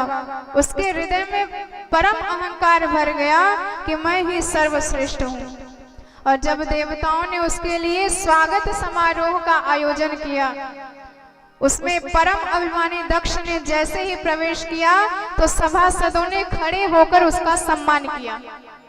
जब इसने सबको खड़े देखा तो परम प्रसन्न हुआ, लेकिन 3 लोग थे जो खड़े नहीं थे, ब्रह्मा, विष्णु और महेश। तो ब्रह्मा जी तो पिताजी लगते हैं, चलो ठीक है कोई बात नहीं, और विष्णु तो दादाजी लगते हैं, लेकिन ये शंकर तो मेरा दामाद लगता है, इसको तो मैंने अपनी लड़की ब्याई है, तो ये क्यों नहीं खड़ा हुआ। तो जैसे ही सभा में प्रवेश किया तो पहुंचते ही सबसे पहले भाषण देना चालू कर दिया। वैसे तो सभापति का संभाषण अंतिम में होता है, लेकिन इसने पहुंचते ही भाषण देना चालू किया। उसने कहा कि देखो, सभ्य लोगों के समाज में सभ्य लोगों को ही बुलाना चाहिए। अगर सभ्य समाज में एक भी असभ्य व्यक्ति आ जाता है तो संपूर्ण समाज की दशा बिगड़ जाती है, खराब हो जाता है माहौल। तो जब इस प्रकार की बात कहने लगा तो सब आपस में विचार करने लगे कि आखिर इसको असभ्य दिखाई कौन दे रहा है। तो इसने शंकर की तरफ इशारा किया कि ये शिव तुमको दिखाई नहीं देता? अरे 24 घंटे भूत प्रेतों की संगति में बैठा रहता है, इसलिए असभ्यता आ गई है। और मैं तो कहता हूँ कि लोकपालों में यह मेरी नाक कटाने वाला है। अयम तो लोकपाला नाम यशोग्नो निरपत्रपाः। इस प्रकार जब कहने लगा तो सबने, संतों ने मन में अनुमान लगाया कि ये ठीक ही कह रहा है, क्योंकि जैसे मान लो मुख्यमंत्री का समारोह चल रहा हो और उसी समारोह में प्रधानमंत्री जी पहुंच जाए तो सारी सभा अपने आप बिना कहे प्रधानमंत्री की तरफ भागेगी। और हमारे भोलेनाथ का वैभव इतना अतुलनीय है कि उनके सामने बड़े बड़े लोकपाल भी धूल के समान तुच्छ हो जाते हैं। और निरपत्र का एक अर्थ और भी होता है, निर्गता अपसमंत्राता त्राणम रक्षणम एषा ते निरपत्राः तान रक्षक हीना निपात इति। अर्थात जिसकी शरण में कोई चला गया तो फिर उसको ऐसा शरणागति देते हैं कि जीवन भर के लिए उसको अपने पास रख देते हैं, फिर कभी अन्यत्र जाने की उसे आवश्यकता नहीं पड़ती। ऐसे परम अशरण शरण हैं हमारे भोलेनाथ।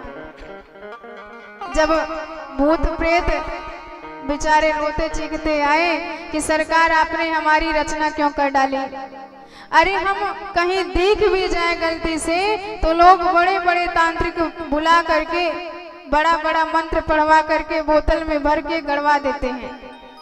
भगवान ने कहा चिंता मत करो, जिसका कोई नहीं उसका भोलेनाथ। और सबको बुला बुला के अपने घर का सदस्य बना लिया भगवान भोलेनाथ ने। बताओ, भूत प्रेत को भी अपने घर का सदस्य बना लिए। ऐसे परम शरणागत वत्सल हैं भोलेनाथ। जब सांप बिच्छू रोते हुए आए, सरकार यदि आपने हमारे मुख में विष की जगह अमृत भर दिया होता तो घर में आज हमको पाला जाता, लेकिन आपने ऐसा जहर भर दिया कि कहीं दिख जाए तो लोग लाठी से कुचल कुचल कर हमको मार डालते हैं। तो ऐसी स्थिति हमारी हो गई है। भगवान ने कहा कि चिंता मत करो, दुनिया तुम्हारा सम्मान नहीं करती तो क्या हुआ, हम तो अभी हैं। तो भगवान ने सबको बुला करके किसी को गले का हार बना लिया, किसी को हाथों में सजा लिया, किसी को कानों में सजा लिया, किसी को मुकुट पर सजा लिया। ऐसे दिव्य भोलेनाथ हैं। इन्होंने जिनको अपनाया उसको जीवन में कभी नहीं त्यागा। और यहाँ तक ये भी कहते हैं कि जो चीज दुनिया के किसी मतलब की नहीं वो चीज तुम लाके हमको चढ़ाओ। तो धतूरा होता है और आग का फूल होता है, मंदार का फूल होता है, उसे किसी को नहीं चढ़ाया जाता, जहरीला होता है। पर यदि आपने उसी धतूरे के फूल को भगवान भोलेनाथ के शिवलिंग पर अर्पित कर दिया तो धतूर कैश्यो लिंगो सकृत पूजयते नरः सगो गो लक्ष्य फलम प्राप्ति शिवलोके महीयते। आपने एक फूल चढ़ाया तो आपको 1 लाख गौ दान करने का फल मिल जाता है एक धतूरा चढ़ाने से। और तो और यदि चावल भी चढ़ा देते हैं तो आपको भगवान परम प्रसन्न होकर कई लोगों का ऐश्वर्य प्रदान कर देते हैं। जल के चढ़ाए जमलोक से उबार देते और चंदन के चढ़ाए से 3 लोक बख्शीश देते। और इस प्रकार भगवान इतने दयालु हैं कि जो इनके शरण में गया तो सीधे कुबेर ही बन जाता है। लंकापति इनके चेला हुए तो देखो इनका साम्राज्य, देखो इनकी प्रतिष्ठा पूरे जगत में फैली थी। पर हरि और हर एक होते हैं। इन्होंने रावण ने हर का तो खूब ध्यान किया, खूब पूजन किया, लेकिन हरि से विद्वेषणा करी, इसीलिए उसका पतन हुआ। इसलिए शंकर भगवान और विष्णु भगवान में कभी अंतर नहीं करना चाहिए। कई भक्त तो भगवान से कहते हैं काहे न मांगत भीख फिरे, घर में नहीं एको अन्न के ढेला, एक मुख होय तो पूर पड़े, मुख ही मुख को घर में है झमेला। इनके घर में जरा नजर डाल दो तो इतने मुख वाले दिखाई देंगे कि आप पागल हो जाओगे। शीश चढ़े सहसानन है और गोद गजानन बैल तबेला। और बेटा तो एक से एक है और चेला भी गजब के हैं। पूत दसानन तो दसानन चेला, पूत खडानन तो दसानन चेला। भगवान भोलेनाथ स्वयं 5 मुख वाले हैं और इनके गले में जो नाग बैठा है उसके 1000 फड़ हैं। और इनके पुत्र गजराज गणेश भगवान, इनको जब कोई तृप्त कर ले तो जानो इतना बड़ा इनका विशाल पेट। और इनके दूसरे बेटा कार्तिकेय भगवान जिनके 6 मुख हैं। अन्नपूर्णा से कहते हैं ब्रह्मा जी की मैया भगवान को जरा समझाया करो, इतने बड़े दानी हैं कि एक दिन दान दे दे करके कंगाल बना देंगे आपकी गृहस्थी को। और आपके घर में तो खाने वालों की लाइन लगी है, इतने मुख वाले हैं। और इसी बात पर अन्नपूर्णा मैया प्रसन्न हो जाती हैं कि ये तो जगतपति हैं, दयालु हैं, कृपालु हैं, सारे जगत के पिता हैं, इसलिए पालन पोषण करते हैं सबका। पर ऐसे कृपालु शिव जी से इतना द्वेष किया दक्ष ने, क्योंकि चश्मा जैसा होता है संसार भी वैसा ही दिखाई देता है। अभिमान के चश्मे से भगवान को देख रहा है तो उनमें दोष ही दोष दिखाई दे रहे हैं। कहने लगा, किस बंदर की आंख वाले को मैंने अपने बिटिया ब्याह दी, जिसकी आंख मृग के जैसे परम सुंदर थे, अर्थात शिव जी अपात्र थे और मैंने अपनी सुलक्षणी कन्या को इस कुपात्र को दान कर दिया है। गृहीत्वा मृग सावांक्ष्याम पाणिम मर्कट लोचनम। और जैसे ही बंदर की आंख वाला कहा, अब तो नंदी जी से सहा नहीं गया, तुरंत उठकर खड़े हुए कि इसको अभी जवाब देता हूं, पर शिव जी ने रोक दिया। तो नंदी जी ने कहा कि महाराज आपको कोई गाली दे रहा है और मैं ऐसे सुनता रहूं? शास्त्र कहते हैं कि जो भगवान की निंदा करता है, यदि आपके अंदर सामर्थ्य है तो उसकी जिह्वा काट लो, नहीं तो कान में उंगली डालो और वहां से खिसक लो। पर मैं समर्थ हूं, मैं इसको अभी दंड दूंगा। पर भोलेनाथ ने शांत करा दिया कि देखो भाई, ये हमारे ससुर जी लगते हैं और ससुराल की गाली सबको खानी पड़ती है। सब शादी में खाते हैं, हम शादी के बाद खा रहे हैं। सबको सासू जी सुनाती, हमको ससुर जी सुना रहे हैं, तो तुम्हारा क्या जाता है? तो नंदी जी ने कहा, तो सुनो आप गाली। लेकिन दक्ष का क्रोध इतना ज्यादा बढ़ गया, अंत तो गत्वा शाप दे दिया कि मैं इस शिव को शाप देता हूं कि इसे किसी भी यज्ञ में भाग ना मिले। अब जब इतना शाप दिया, अब तो नंदी जी से रहा नहीं गया, तुरंत खड़े हुए और कहने लगे कि अरे दक्ष, तो अभिमान में इतना बावला हो गया है कि तू साक्षात भोलेनाथ के अपमान में बड़बड़ाता चला जा रहा है। जा, मैं भी तुझे शाप देता हूं, तुझे बकरे का मुख लगे। भृगु महाराज तुरंत खड़े हुए, दाढ़ी पे हाथ फेरते हुए उन्होंने कहा कि ससुर दामाद के मामले में तू क्यों बीच में बोला? मैं भी तुझे शाप देता हूं कि शिव जी के सारे गण पाखंडी हो जाएं। अब तो शंकर जी के गण तमतमा के खड़े हुए, हमको कैसे शाप दिया? हम भी तुझे शाप देते हैं, सारे ब्राह्मण भिखमंगा हो जाए। अब तो जब शंकर जी ने देखा तो बड़े घबराए कि ये स्वागत समारोह हो रहा है कि शाप समारोह। सारी गड़बड़ हमारे ही नाते हुई है, इसलिए हम ही यहाँ से चले जाते हैं।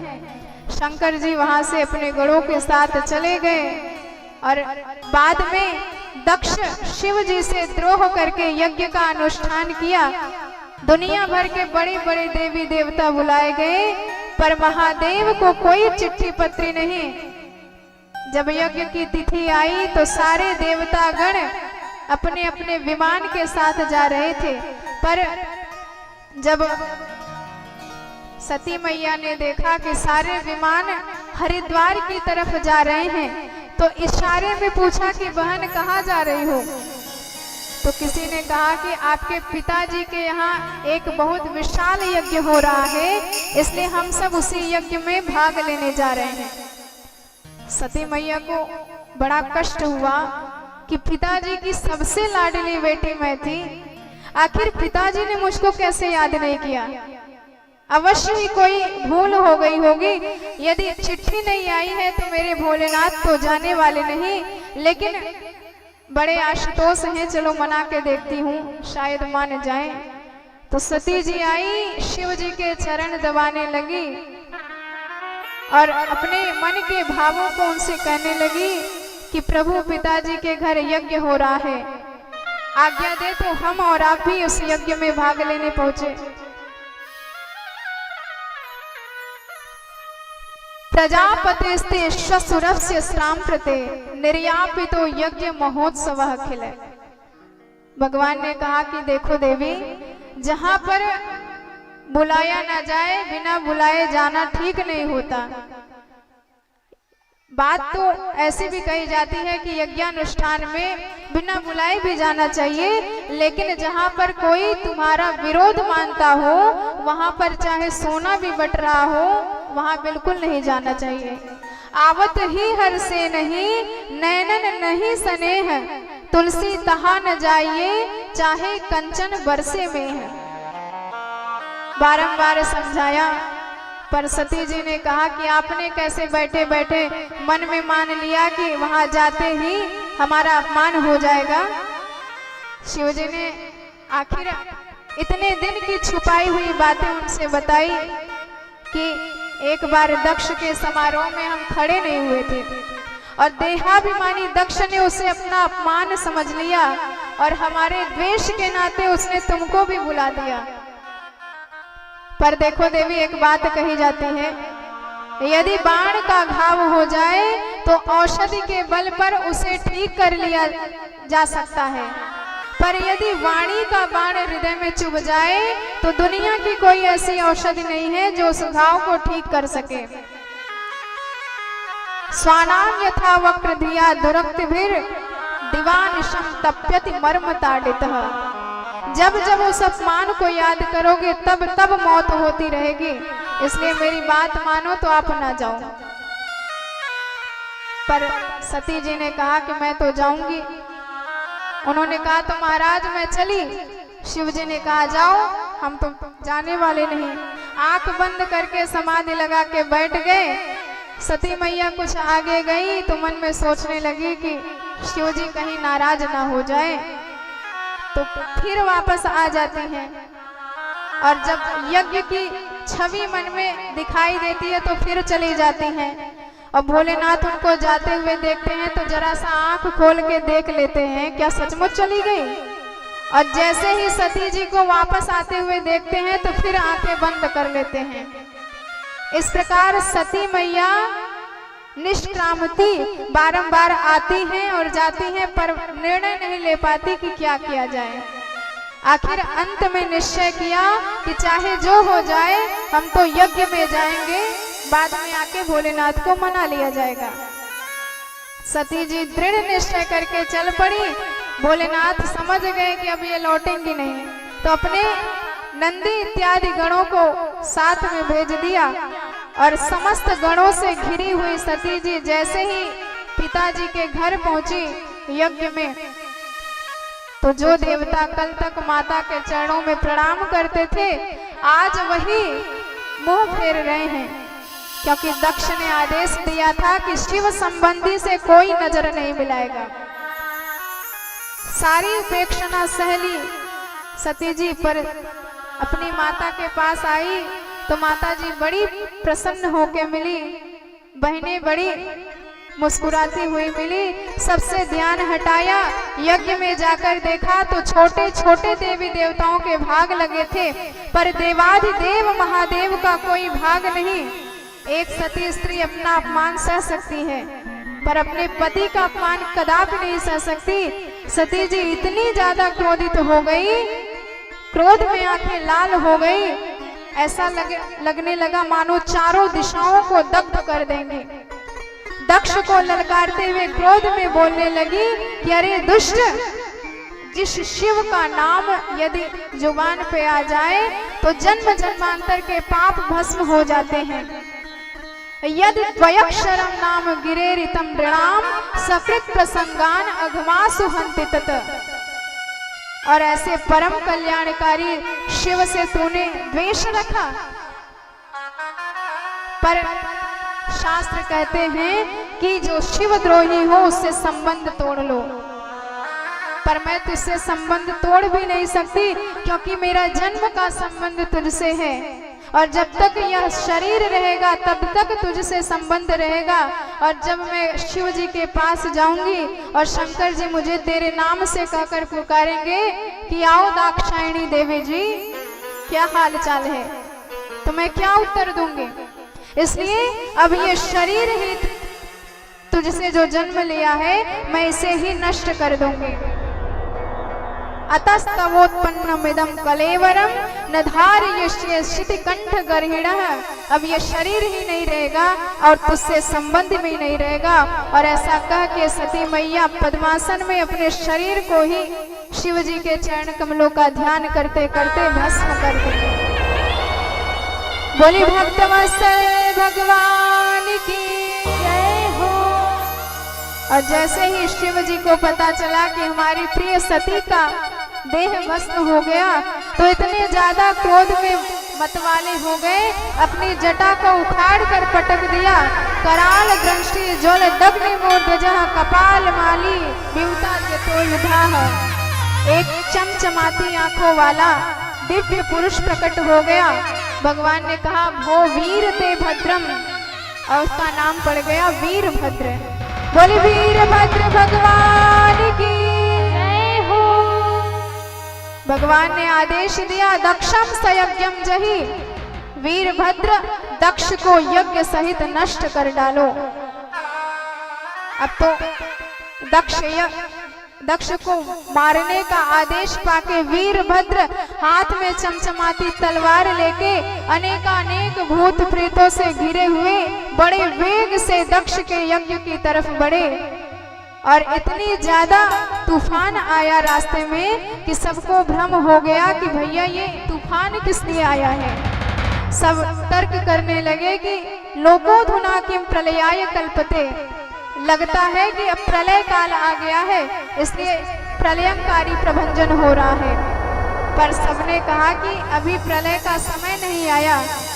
तो किसी ने कहा कि मुझे लगता है कि गायें चर के आ रही होंगी इसलिए गायों के चलने से दौड़ने से धूल उड़ रही है।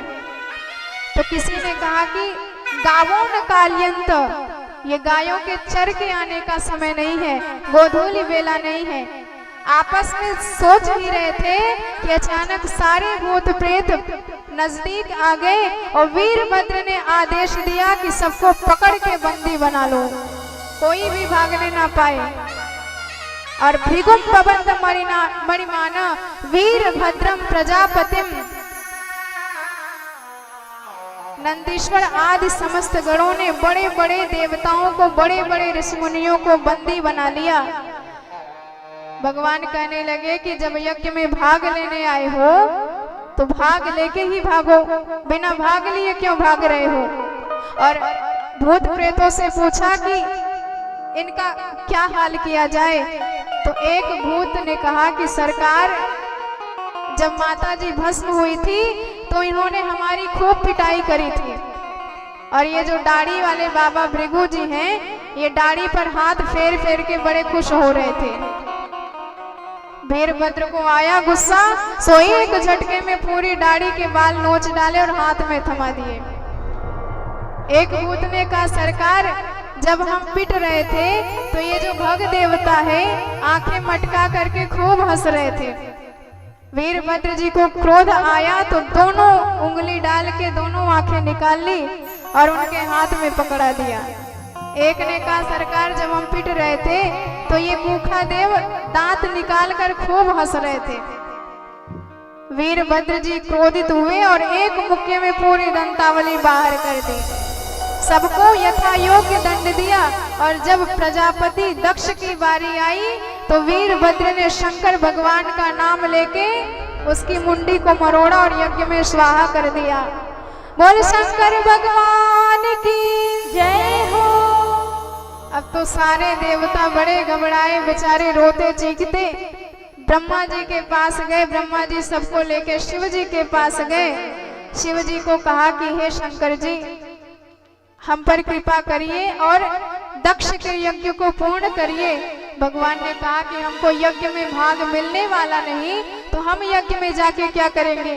तो सबने एक स्वर में कहा कि हे प्रभु, आज से हम प्रतिज्ञा करते हैं यज्ञ में जो भी अवशिष्ट सामग्री मिलेगी सब आपका ही होगा। यज्ञस्ते रुद्र भागे न कल्पता मज्ञ यज्ञ है। भगवान ने कहा चलो जो मिला सो हम उसी में संतुष्ट हैं। और जब यजमान का पता पूछा तो सबने बताया कि दक्ष का धड़ ये पड़ा और मुंडी हवन में स्वाहा हो गई। भगवान को बड़ा प्रेम आया तो अपने त्रिशूल से बकरे का सिर मंगवाए और दक्ष के धड़ पर जोड़ दिया। और जैसे ही दक्ष के धड़ पर सिर जोड़ा गया, जीवित हुआ, भगवान की कृपा को याद करके बड़ा द्रवीभूत होने लगा, भगवान की स्तुति करने लगा कि हे प्रभु, आपने मुझे दंड देकर मेरा ही उद्धार किया है, क्योंकि जिसे हम अपना मानते हैं उसी को शिक्षा देते हैं या उसी को दंड देते हैं। दंड देने का अधिकार हम अपने के ऊपर ही रखते हैं, अन्यत्र किसी के ऊपर नहीं। तो दंडस्त्वया मयि भृतो यद्यपि प्रलब्धः, आपने दंड देकर मेरे ऊपर उपकार ही किया है। भगवान की बड़ी सुंदर स्तुति तो कर रहे थे, पर बकरे का सिर लगा था इसलिए बकरे की आवाज में बोल रहे थे, और आवाज सुन सुन के भोलेनाथ को हंसी आ गई। और जैसे ही भोलेनाथ को हंसी आई, शिव जी संतुष्ट हुए, शिव जी प्रसन्न हुए। उसी क्षण साक्षात यज्ञ नारायण भगवान प्रकट हो गए। बोले यज्ञ नारायण भगवान की जय हो। सब एक स्वर में भगवान की स्तुति करने लगे।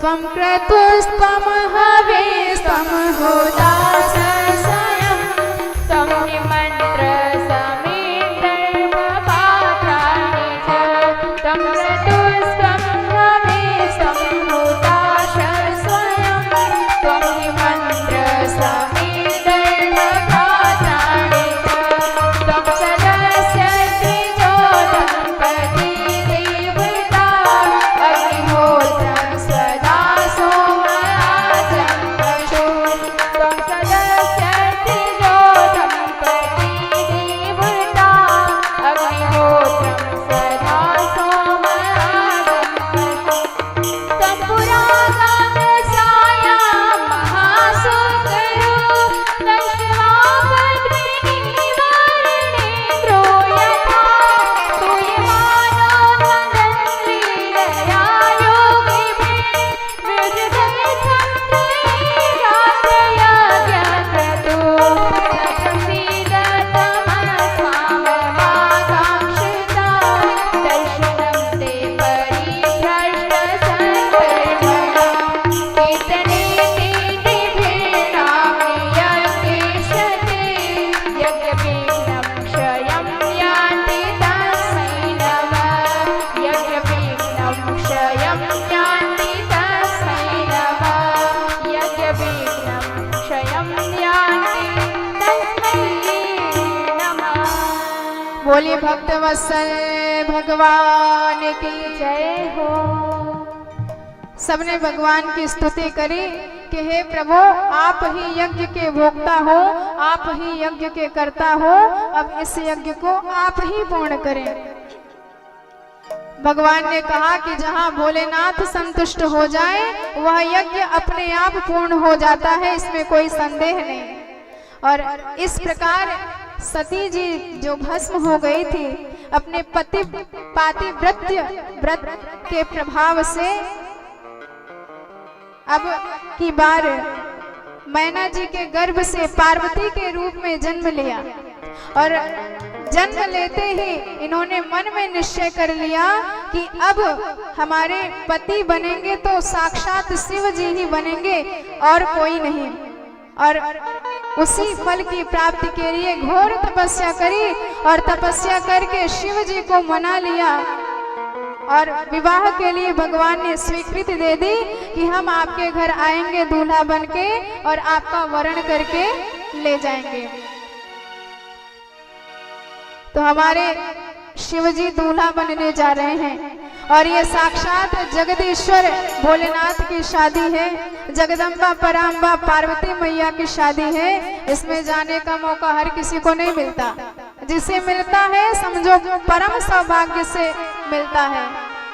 तो हमारे दूल्हे सरकार सज रहे हैं और इनका सजने का ढंग तो अलग ही न्यारा है। भगवान ने कहा कि कल हमको शादी में जाना है, दूल्हा बनना है, इसलिए भूत प्रेतों को आदेश दिया कि आप सब हमारा श्रृंगार करें और दूल्हे का वेश सजाएं, जिससे हम सब भी बारात लेके मैना के घर पहुंचे, हिमाचल राज्य के घर पहुंचे। तो बड़ा दिव्य श्रृंगार हो रहा है आइए तुलसीदास जी के शब्दों में हम भगवान शिव के श्रृंगार का श्रवण करते हैं। शिव है शंभुगन करे सिंगारा, शिव है शंभुगन करे सिंगारा, जटा मुकुट ही मोर सवारा, जटा मुकुट ही मोर सवारा, शिव है शंभुगन करे सिंगारा, जटा मुकुट ही मोर सवारा, कुंडल कंकण पहिरे न्याला, कन विभूति बन के हरि ढाला, कुंडल कंकण पहिरे न्याला, कन विभूति बन के हरि ढाला, कर त्रिशूल और कमर विराजा, चले बसहि चढ़ि बाजहि बाजा, देखि शिवन सुर प्रिय मुस्काए, देखि शिवन सुर प्रिय मुस्काए, बरनायक दुल्हनी जगनाई, बरनायक दुल्हनी जगनाई, बरनायक दुल्हनी जगनाई, बोल शंकर हमारे शिव जी का बड़ा दिव्य श्रृंगार हो रहा है। भूत प्रेतों ने कहा कि भैया परम सौभाग्य है, क्योंकि यहाँ तो हमको कोई घर में घुसने भी नहीं देता और जबरदस्ती घुस जाए तो लोग बड़े बड़े मंत्र पढ़वा के निकलवा देते हैं। पर आज कितना परम सौभाग्य है कि साक्षात शिव जी ने बुलाया है, शादी में बुलाया है, शादी में जाने का सौभाग्य प्राप्त हुआ है। और जैसे ही शिव जी ने कहा कि हमारा श्रृंगार करो, तो भृंगी प्रेरी सकल गण टेरे, बड़े बड़े भूतों को बुलाया गया जो देश विदेश में बसे हुए थे। अब कोई पेड़ पर लटका था, कोई कुएं में पड़ा था, कोई स्मशान में पड़ा था, सबको बुला बुला के लाए और सब बड़े आनंद में शिव जी का श्रृंगार कर रहे हैं। अब किसी ने कहा कि भैया हमने सुना है दुल्हे सरकार सिर पर मोर लगाते हैं, तो मोर कहाँ से मिले? एक ने कहा वो देखो चमचमाता हुआ सर्प जा रहा है, तो उसी मणिधारी सर्प को उठाया, शिव जी के जटाओं में लपेट दिया और कहा कि ऐसे ही फन फुलाए खड़ा रहे। एक ने कहा कि भैया हमने सुना है दुल्हे सरकार खूब चमकते धमकते रहते हैं, पाउडर इत्यादि लगाते हैं, तो पाउडर कहाँ से मिले? एक ने कहा सरकार अभी अभी हमने देखा है स्मशान में एक लाश जलाई गई है और गर्मा गर्म ताजा ताजा राख है, कहो तो लेके आऊं? शिव जी ने कहा जो मन कहे सब लेके आओ, पूछो मत। अब तो स्मशान की राख आई, शिव जी के पूरे शरीर पर ऊपर से नीचे लेके लपेट दी गई और भगवान को पूरा भूत भावन बना दिया गया। किसी ने कहा कि हमने सुना है दूल्हे सरकार की विशेष ड्रेस होती है, बड़ा चमचमाता बढ़िया सा पोशाक होता है, जिससे लोग दूर से ही जान जाएं कि ये वाले दूल्हे सरकार हैं। तो भैया अब शादी की तिथि पहले से पता होती तो हम बढ़िया से दर्जी से बढ़िया ड्रेस सिलवा लेते, पर अभी अभी पता चला है कि बारात जानी है, अब इतने में दर्जी कहाँ से मिलेगा? शंकर जी ने कहा चिंता मत करो, हमारा परमानेंट ड्रेस पड़ा हुआ रखा है। तो भगवान ने अपना बाघंबर की छाली निकाली और एक ऊपर और एक नीचे पहन ली और कहा कि हो गए हम तैयार। एक ने कहा कि भैया दूल्हे सरकार जब जाते हैं तो पैदल नहीं जाते, उनके लिए घोड़े की व्यवस्था करी जाती है। भगवान ने कहा देखो घोड़े पर बैठने का तो हमारा अभ्यास है नहीं, अब पता चला पहली बार ससुराल में जा रहे हैं, बैलेंस बिगड़ गया तो वहीं गिर जाएंगे और अपमान हो जाएगा। हमारा तो एक पक्का वाहन है नांदी बैल, हम तो उसी पर सवार होके अपने बारात में जाएंगे। तो नंदी बैल को बुलाया गया, भगवान उसी पर विराजमान हो गए और खूब बढ़िया धूमधाम से गाजे बाजे के साथ भगवान की बारात निकली। भूत प्रेत बड़ा ठुमक ठुमक कर नृत्य करने लगे और सबके मन में यही इच्छा थी कि शिव जी हमारा नृत्य देखे कि कितना बढ़िया हम नाच रहे हैं। और भगवान अपने भक्त के मन की इच्छा तुरंत भांप लेते हैं। तो शिव जी नंदी बैल के ऊपर उल्टा बैठ गए और कहने लगे कि अब नाच के दिखाओ, देखे तो कितना बढ़िया नाचते हो। तो सारे भक्त परम गदगद भगवान शिव की अद्भुत बारात निकाली जा रही है। और जैसे ही जयकारा लगा के बारात आगे बढ़ाई गई तो किसी ने कहा रोको रोको, क्या हो गया? अरे एक इतना दुबला था, इतना पतला था कि जैसे ही बारात चली, हवा आई, बेचारा आकाश में उड़ गया। अगर वो शादी में नहीं पहुंच पाया तो बेचारा जीवन भर पछताएगा कि जीवन क्रम में एक शादी मिली थी और उस शादी में भी हम गायब हो गए, तो बड़ा दुखी होगा। इसलिए उसको येन केन प्रकारेण पकड़ के लाया गया। जैसे ही बारात आगे बढ़ी तब तक किसी और ने कहा रे रोको रोको, अब क्या हो गया? उसने कहा कि एक इतना मोटा तगड़ा था और गली का रास्ता सकरा था, अब उसी में बेचारा अटक गया। अब जब तक वो ना निकले बारात आगे कैसे बढ़े? तो जैसे तैसे उसको खींच खांच के निकाला गया और अब भगवान भोलेनाथ की विचित्र बारात हिमाचल राज्य की नगरी में पहुंची। सारे वेद विधि के अनुसार भगवान शिव ने पार्वती जी का पाणी ग्रहण स्वीकार किया और इस अद्भुत शादी में सारे विश्व के लोग आए भगवान की दिव्य विवाह लीला को देखने के लिए। और इतनी ज्यादा भीड़ हो गई उत्तर में हिमालय क्षेत्र में कि पृथ्वी का ही बैलेंस बिगड़ने लगा, दक्षिण का भाग उठने लगा। तो भगवान ने अगस्त्य जी को कहा कि आप दक्षिण में जाके पृथ्वी का बैलेंस बनाएं। तो ऐसे अद्भुत विवाह में भगवान का कैसा दिव्य वेश है और कैसा दिव्य स्वभाव है उनका कि अपने भक्तों के प्रति इतने उदार हैं कि भूत प्रेत को भी बाराती बना के लाए हैं। आइए इस विवाह उत्सव का हम भी दर्शन करें, तत्पश्चात कथा में आगे बढ़ेंगे। बोले शंकर भगवान की,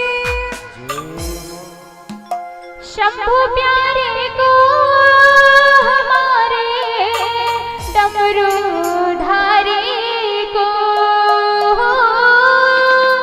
शंभु प्यारे को हमारे डमरू धारी को, दुल्हा सा दुल्हा सा दुल्हा सा वेश बनो है न्यारो, शंभु प्यारे को दुल्हा सा वेश बनो है न्यारो, शंभु प्यारे को, शंभु प्यारे को हमारे डमरू धारी को, हाँ शंभु प्यारे को हमारे डमरू धारी को, दुल्हा सा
शंकर भगवान की जय हो, पार्वती मैया की जय हो। इस प्रकार पार्वती मैया ने पुनः अपने तपस्या के प्रभाव से भगवान भोलेनाथ को वर के रूप में प्राप्त किया। तो अब तक आपने मनुष्य शत्रुपा की कन्याओं के वंश का वर्णन सुना। अब इनके पुत्र के वंश का वर्णन आप सुनेंगे। तो सबसे पहले उत्तानपाद के वंश का वर्णन सुनाया गया, उसके बाद प्रियव्रत के वंश का वर्णन है।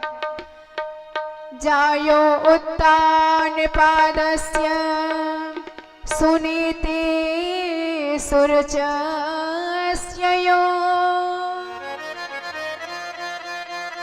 सुरुचि प्रेयसी पत्यो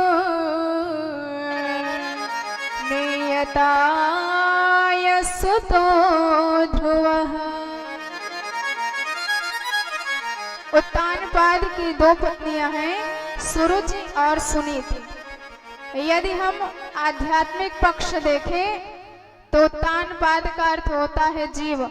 उत ऊर्ध्व पादो यस्य सह उत्तानपादः, अर्थात जिसके पैर ऊपर की तरफ हो, सिर नीचे की तरफ, वही है उत्तानपाद। और यही हालत हमारी होती है। जब हम जन्म लेते हैं तो हमारे पैर ऊपर रहते हैं, सिर नीचे रहते हैं। उनकी भी दो पत्नी और हमारे जीव की भी दो पत्नियां कही गई हैं। पहली थी सुरुचि और दूसरी सुनीति। सुरुचि का अर्थ होता है स्वस्य रुचिर यस्य, और सुनीति का अर्थ होता है सुष्ठो नीतिर यस्य। अर्थात सुनीति कहती है कि जैसा वैदिक धर्म बताया गया है, जैसा शास्त्रों में वर्णन किया गया है, उस रास्ते से अगर आप चलेंगे तो आपको ध्रुव पद की प्राप्ति होगी, जो स्वयं तो तरा ही है और अपने परिकर को भी तार गया है। और यदि आप दूसरे के हिसाब से चलेंगे, सुरुचि मतलब मन माने और सुनीति मतलब शास्त्र माने, तो मन मानी करेंगे तो आपको उत्तम पद प्राप्त होगा। सुरुचि का बेटा उत्तम है, और जो खुद डूबा और अपने माता को भी ले डूबा। इसीलिए यदि आप अपने जीवन में ध्रुव पद प्राप्त करना चाहते हैं, भक्ति प्राप्त करना चाहते हैं, तो आपको शास्त्र विहित मार्गों का चयन करना होगा। एक दिन हमारे ध्रुव जी महाराज जो छोटे से हैं, अपने पिता के दर्शनों के लिए महल में गए और पिताजी अपनी गोद में अपने दूसरे बेटे उत्तम को लेकर खिला रहे थे। एकदा सुरराट पुत्रः अंक आरोप्य लालयन् उत्तमः नारुरोक्षन्त ध्रुवं राज्याभिनन्दनम्। तो ध्रुव जी को देखा तो उनको भी गोद में बिठा लिए उत्तानपाद, और जैसे ही सुरुचि ने देखा तो तुरंत आई और हाथ पकड़ के ध्रुव जी महाराज को गोदी से नीचे उतार दी। उसने कहा कि बेटा, ये तेरा दुर्लभ मनोरथ है, अर्थात यदि तुझे इस गोद में बैठना है, इस गद्दी पर बैठना है, तो सबसे पहले तुझे मेरा बेटा बनकर पैदा होना पड़ेगा। और इसके लिए तू जाके भगवान की तपस्या कर, और तपस्या से भगवान को प्रसन्न कर, और भगवान प्रसन्न हो जाए तब उनसे आशीर्वाद मांग कि मैं सूरज का बेटा बनके पैदा हूं। तपसा राज्य पुरुषम वही तस्यैवानुग्रहेण में गर्भे त्वं साधयात्मानः यदि छसी नृपासनम। और यह कहकर उसने भक्त का भी अपमान कर दिया और भगवान का भी अपमान कर दिया, क्योंकि इसने अपने गर्भ को भगवान से भी ऊंचा बताया कि तपस्या से भगवान मिलेंगे और भगवान के मिलने के बाद फिर गर्भ मिलेगा। ध्रुव जी महाराज इतने दुखी हो गए मानो किसी ने सांप को डंडा मार दिया हो और फुफकार कर खड़ा हो जाता है। ऐसे ध्रुव जी महाराज एकदम गर्म गर्म श्वास फुफकारने लगे और वहां से तुरंत मैया के पास आए। और जैसे ही माता जी ने उनको देखा तो पूछने लगी कि बेटा क्या हुआ। हित्वा मिशंतम पितरम सन्नवाचः जगाम मातु प्ररुदम सकाशम। पर कुछ बता नहीं पाए। आसपास के बच्चों ने बताया कि यही बात है। बेचारी बड़ी दुखी हुई, लेकिन अपने बेटे को समझाते हुए कहने लगी कि देख बेटा, उसने मुझ अभागिनी को अभागिनी कह दिया तो इससे कुछ गलत नहीं कहा, क्योंकि मैं दुर्भाग्यशाली ही हूँ जो अपने पति से अलग रह रही हूँ। और यदि उसने बताया है कि परम पिता को तुझे प्राप्त करना है तो बेटा ये बात तो तेरे बड़े लाभ की बता दी है उसने, क्योंकि मैं तो तुझे तेरे पिता का परिचय भी ठीक से करा नहीं पाई, पर उस विमाता ने तुझे परम पिता का परिचय करा दिया है। बेटा चूकना मत, क्योंकि यदि तुमने उसे प्राप्त कर लिया तो वह ऐसी पद पर बैठा देगा जहां से कभी वापस नहीं आना पड़ेगा। मां मंगलम तात परे सुमंस्था। इस प्रकार समझाई तो ध्रुव जी अवाक रह गए। उन्होंने कहा कि माता जी ये बताओ, आखिर ये परम पिता है कौन और वह रहता कहाँ है। तो मैया ने कहा कि बेटा तुझे ढूंढने की आवश्यकता नहीं है, क्योंकि जैसे दूध के कण कण में घी समाया हुआ है, ऐसे भगवान भी जगत के कण कण में समाये हुए हैं। जैसे फूल के कण कण में खुशबू समाई हुई है, ऐसे ही भगवान भी जगत के कण कण में विराजमान है। तो मिलते कैसे हैं? दूध से घी कैसे निकलता है? पहले दूध को जमाओ, फिर उसको मथ डालो, फिर उसी से घी निकलता है। ऐसे ही हमारे चित्त को भी जमाओ, उसे एकांत में रखो, और जब चित्त जम जाए तो उस चित्त को मथो, जिससे जगदीश्वर प्रकट हो जाएंगे। क्योंकि जहां तुम्हारी श्रद्धा, जहां तुम्हारी निष्ठा पूर्ण हो जाती है, भगवान वहीं से प्रकट हो जाते हैं, क्योंकि वो कहीं गए नहीं है, वो तो हमारे सन्मुख विराजमान है। वेवेष्ट व्यापनोति सकलम जगत इत विष्णु हरि व्यापक सर्वत्र समाना प्रेम ते प्रकट हो ही मैं जाना। यही नियम है। 5 साल की अवस्था में ध्रुव जी दृढ़ निश्चय बना करके चल दिए, अब तो परब्रह्म को प्राप्त करके ही लौटेंगे, नहीं तो आएंगे ही नहीं। तो देखिए, जब हमारा प्रारब्ध जागृत होता है तो अपने आप कोई ना कोई संत मिल जाता है जो हमें मार्ग दिखा देता है। और प्रारब्ध के वश से ही भक्ति जीवन में प्रकट होती है। यदि कोई कहे कि तुलसीदास जी को उनकी पत्नी के डांट ने महात्मा बना दिया, इतने बड़े प्रख्यात महात्मा बने तो अपनी पत्नी की डांट की वजह से, तो जरा ये बताओ, यदि कोई पत्नी की डांट से ही महात्मा बनता है तो आज तो घर घर में महात्मा ही नजर आने चाहिए, शायद ही कोई बचा हो डांट से। तो इधर जैसे आपका दिया तैयार था, आपने बाती लगा रखी थी, घी डाल के रखा था, चिनगारी जलने की आवश्यकता थी, चिनगारी मिली तो दिया जल गया। ऐसे ही हमारा प्रारब्ध भी पहले से ही पूर्ववत रहता है, और थोड़ी सी चिनगारी मिल जाती है तो अपने आप जीवन की भक्ति उभर कर सामने आ जाती है। नारद जी ने सोचा कि अभी छोटा सा बच्चा है, जरा देखो तो इसका वैराग्य किस कोटि का है, क्योंकि प्रायः संसार में मरकट वैराग्य ज्यादा रहते हैं। जब कहीं स्मशान में जाएंगे तो बड़ा वैराग्य मन में आता है कि भैया इतने बड़े आदमी थे, इतना नाम था, लेकिन फिर भी आज देखो अकेले जल रहे हैं स्मशान में। तो थोड़ा सा वैराग्य आता है मन में कि चाहे जितने बड़े हो जाओ, एक ना एक दिन मरना ही पड़ेगा। लेकिन घर आते ही 2-4 दिन बाद सब वैराग्य भूल भाल जाते हैं।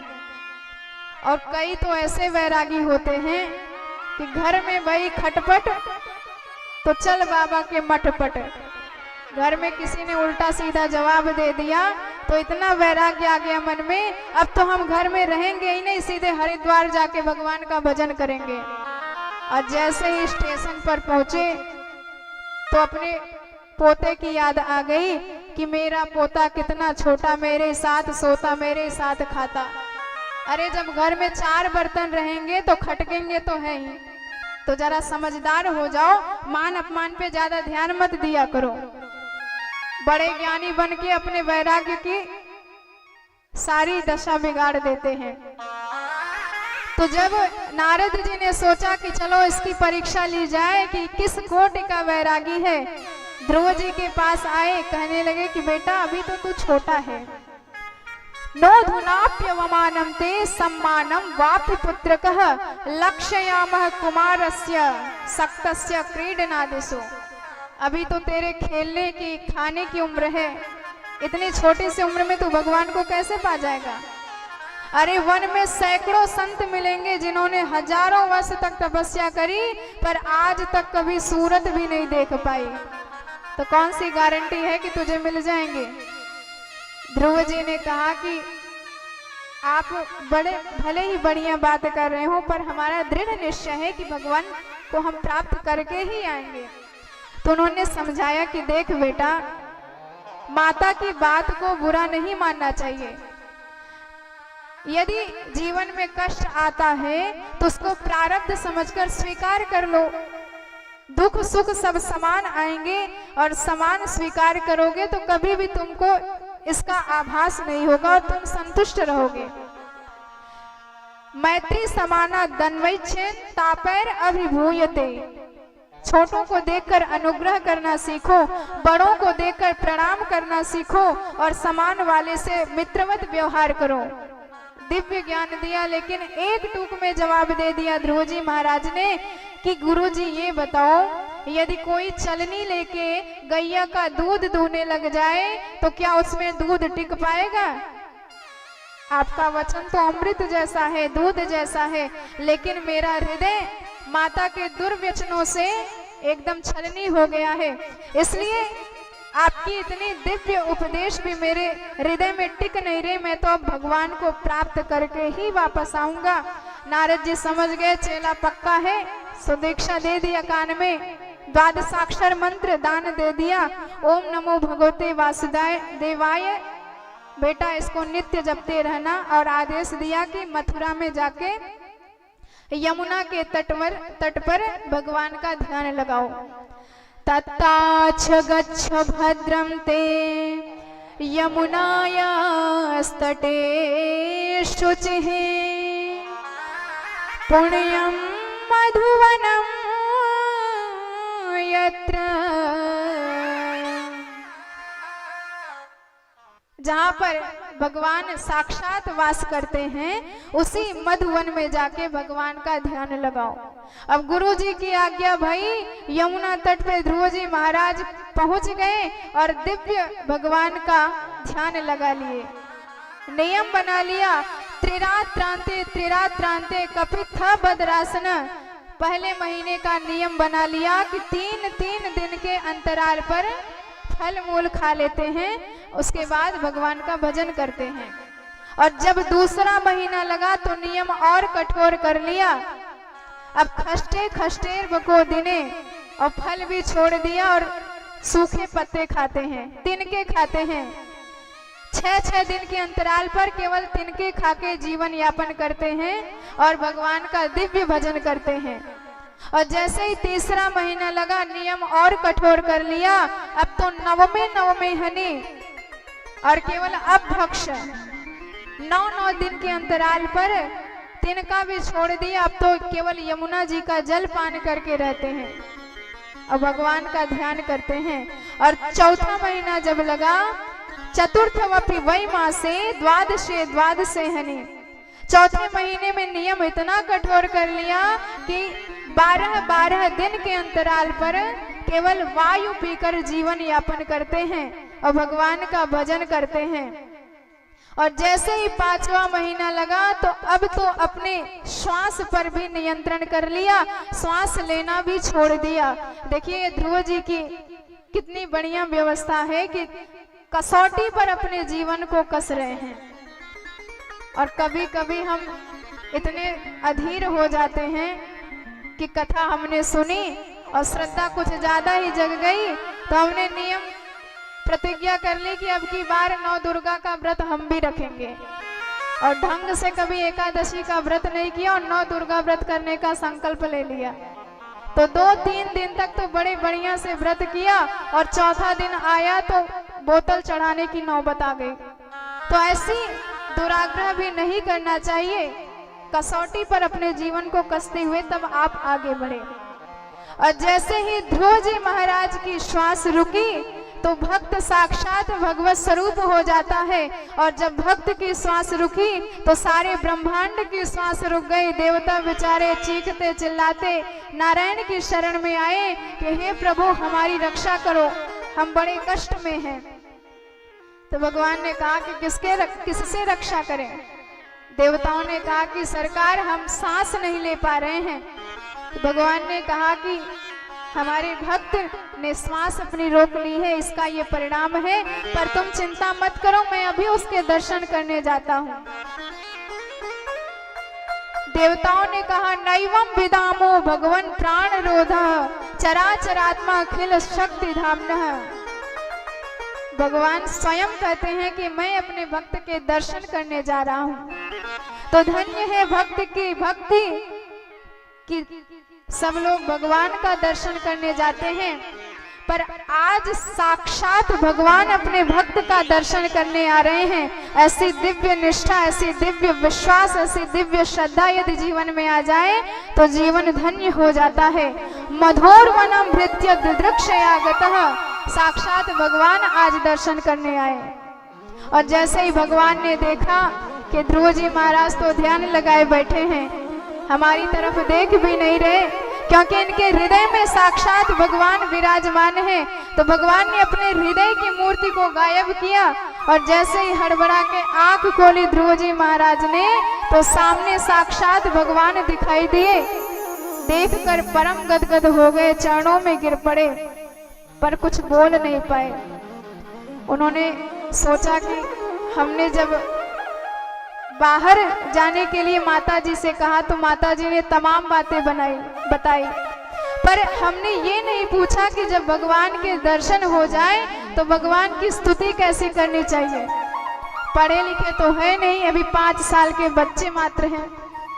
भगवान ने अपने भक्त की अवस्था जान ली और अपने दिव्य वेद स्वरूप शंख का स्पर्श ध्रुव जी महाराज के गाल से स्पर्श करा दिया।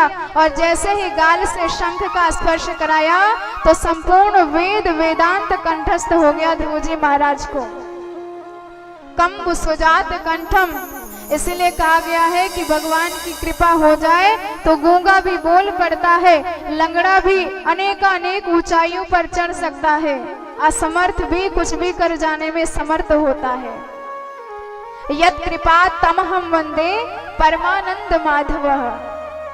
अब ध्रुव जी महाराज ने, गुरुदेव ने 12 मंत्र दिया था जिससे भगवान प्रकट हुए थे। तो 12 श्लोकों में दिव्य भगवान की स्तुति गाई।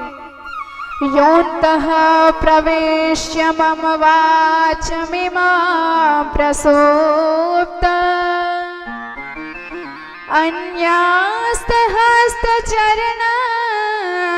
श्रवणत्वगादे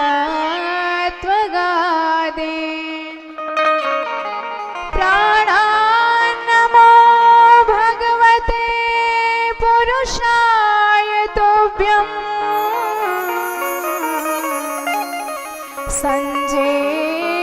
संजीवयत्यखिल शक्तिधर स्वधाम्नः।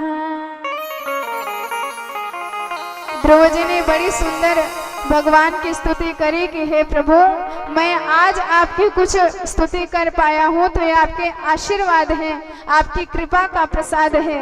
भगवान ने दिव्य आशीर्वाद दिया और कहा कि 36,000 वर्ष पर्यंत तुम राज्य करो, तत्पश्चात मेरे नित्य पार्षद बन जाओ और वैकुंठपुरी में वास करो। इस प्रकार ध्रुव जी ने भगवान की तपस्या तो करी, पर मन में कुछ भाव भी था, मन में कुछ कामना भी थी। सगलान भगवान का ध्यान किया, लेकिन भगवान ने उनके ध्यान को अपनाकर उनको परम दिव्य पद प्रदान किया। यद गत्वा न निवर्तन्ते तद्धाम परमम ममः, ऐसा दिव्य धाम प्रदान करके भगवान अपने दिव्य धाम को चले गए। और ध्रुव जी महाराज जैसे ही घर लौटे तो जो उनकी माता सुरुचि उनसे द्वेष करती थी, आज वह स्वयं सबसे पहले ध्रुव जी महाराज से मिलने के लिए आई, क्योंकि जा पर कृपा राम के होई, ता पर कृपा करे सब कोई। यदि आपको जगन्नाथ ने देख लिया, जगन्नाथ की दृष्टि आप पर पड़ गई, तो सारे जगत की दृष्टि आप पर पड़ने लग जाती है। इसलिए यदि कुछ प्राप्त करना है तो भगवान की कृपा प्राप्त करो, संसार की कृपा अपने आप मिल जाएगी। बोलिए भक्तवत्सल भगवान की जय हो। तो आइए अब यही वाणी को विराम, और कल समयानुसार कथा में आप सब आएंगे, क्योंकि कल हमारे भगवान का अवतार होगा यहाँ पर। जिनका कभी जन्म भी नहीं होता, ना विवाह होता है, वही भगवान अपने भक्त की हित के लिए, भक्त की प्रसन्नता के लिए बारंबार अवतार लिया करते हैं। तो आज आप यहीं तक कथा श्रवण करें, और कल भगवान के अवतार में, भगवान के जन्मोत्सव में आप सब अपने अपने स्वेच्छा से, अपने अपने रुचि के अनुसार पीत वस्त्र धारण करके आएंगे और भगवान के जन्मोत्सव का आनंद प्राप्त करेंगे। आइए भगवान के चरणों में मन को लगाते हुए उनके नाम संकीर्तन में मन को समर्पित करें, तत्पश्चात भगवान की दिव्य आरती प्रसाद ग्रहण करेंगे। जिस देश में, जिस देश में, परिवेश में रहो, राधा रमण, राधा रमण, राधा रमण कहो।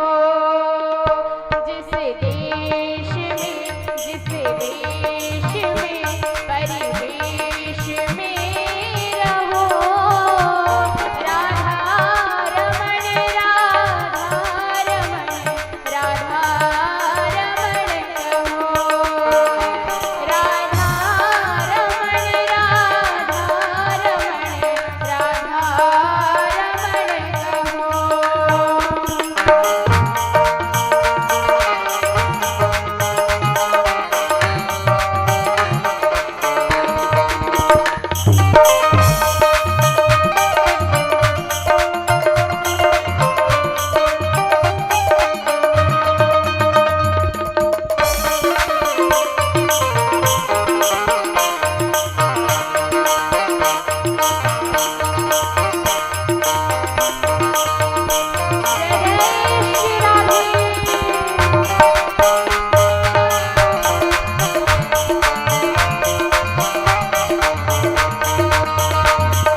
में रहो राधा रमण राधा रमण राधा रमण रहो जिस देश में परिवेश में रहो राधा रमण राधा रमण राधा रमण रहो राधा रमण राधा रमण राधा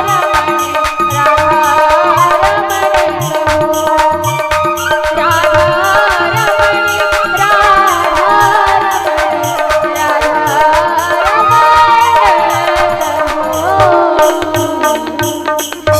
बोले बांके बिहारी लाल की।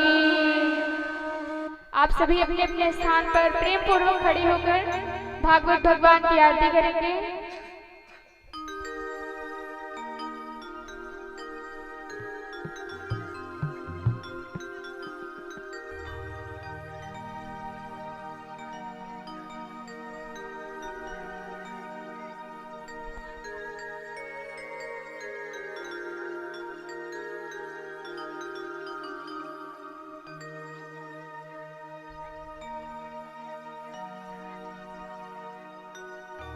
ओमेदगुं हविः प्रजननं वेयस्तशवीर्गुं सर्वगणिगुं सस्तये आत्मशनि प्रजा शनि पशु शनि लोक शनव शनि अग्नि प्रजां बहुलां मे करोत्रन्नं कयोरेतु अस्मासु दत्त। ओ आरती गावो प्यारे आपको मनावो श्री बांके बिहारी तेरी आरती गाओ।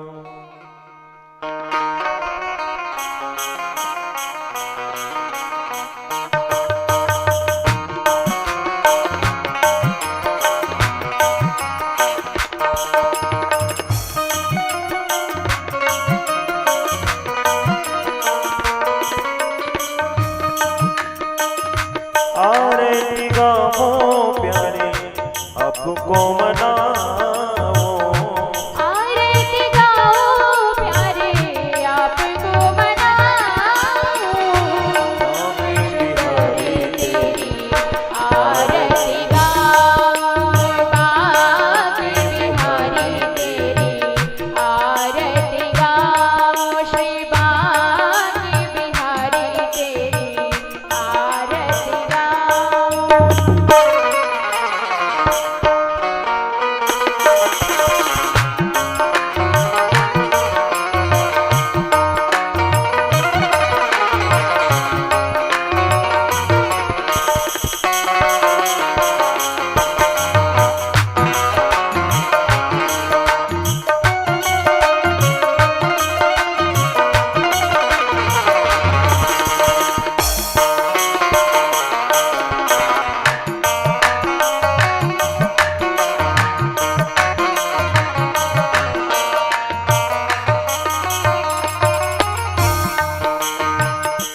मोर मुकुट पे तांबर सोहे मोर मुकुट पीतांबर सोहे मोर मुकुट पे तांबर सोहे मोर मुकुट पीतांबर सोहे ओ प्यारे बंसी मेरो मन मोहे प्यारी बंसी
चरणों से निकली है गंगा प्यारी, चरणों से निकली है गंगा प्यारी।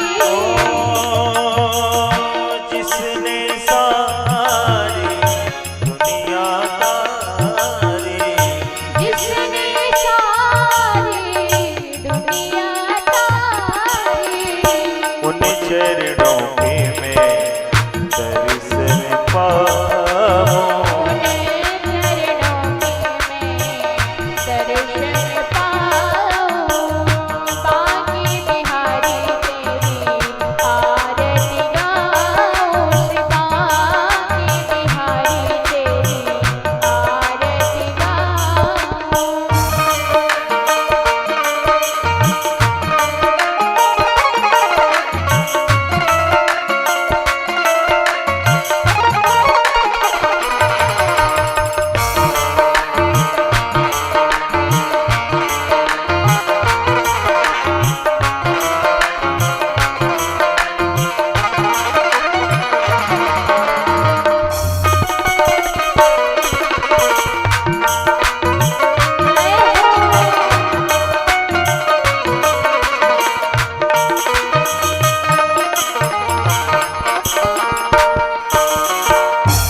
सुख दुख जीवन प्यारे साथ आप हो, सुख दुख जीवन प्यारे साथ आप हो।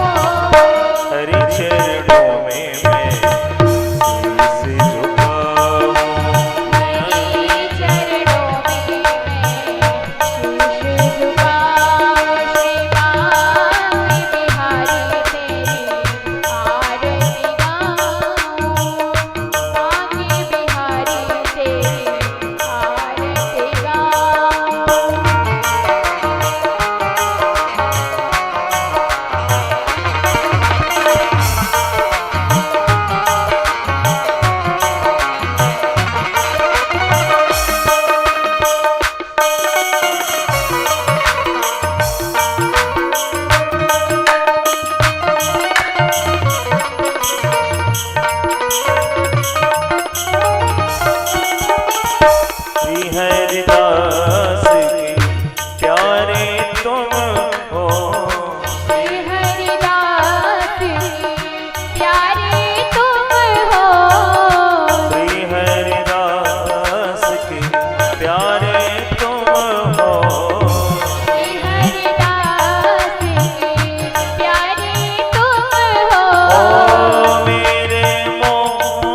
शीतलीकरणं पुष्पैः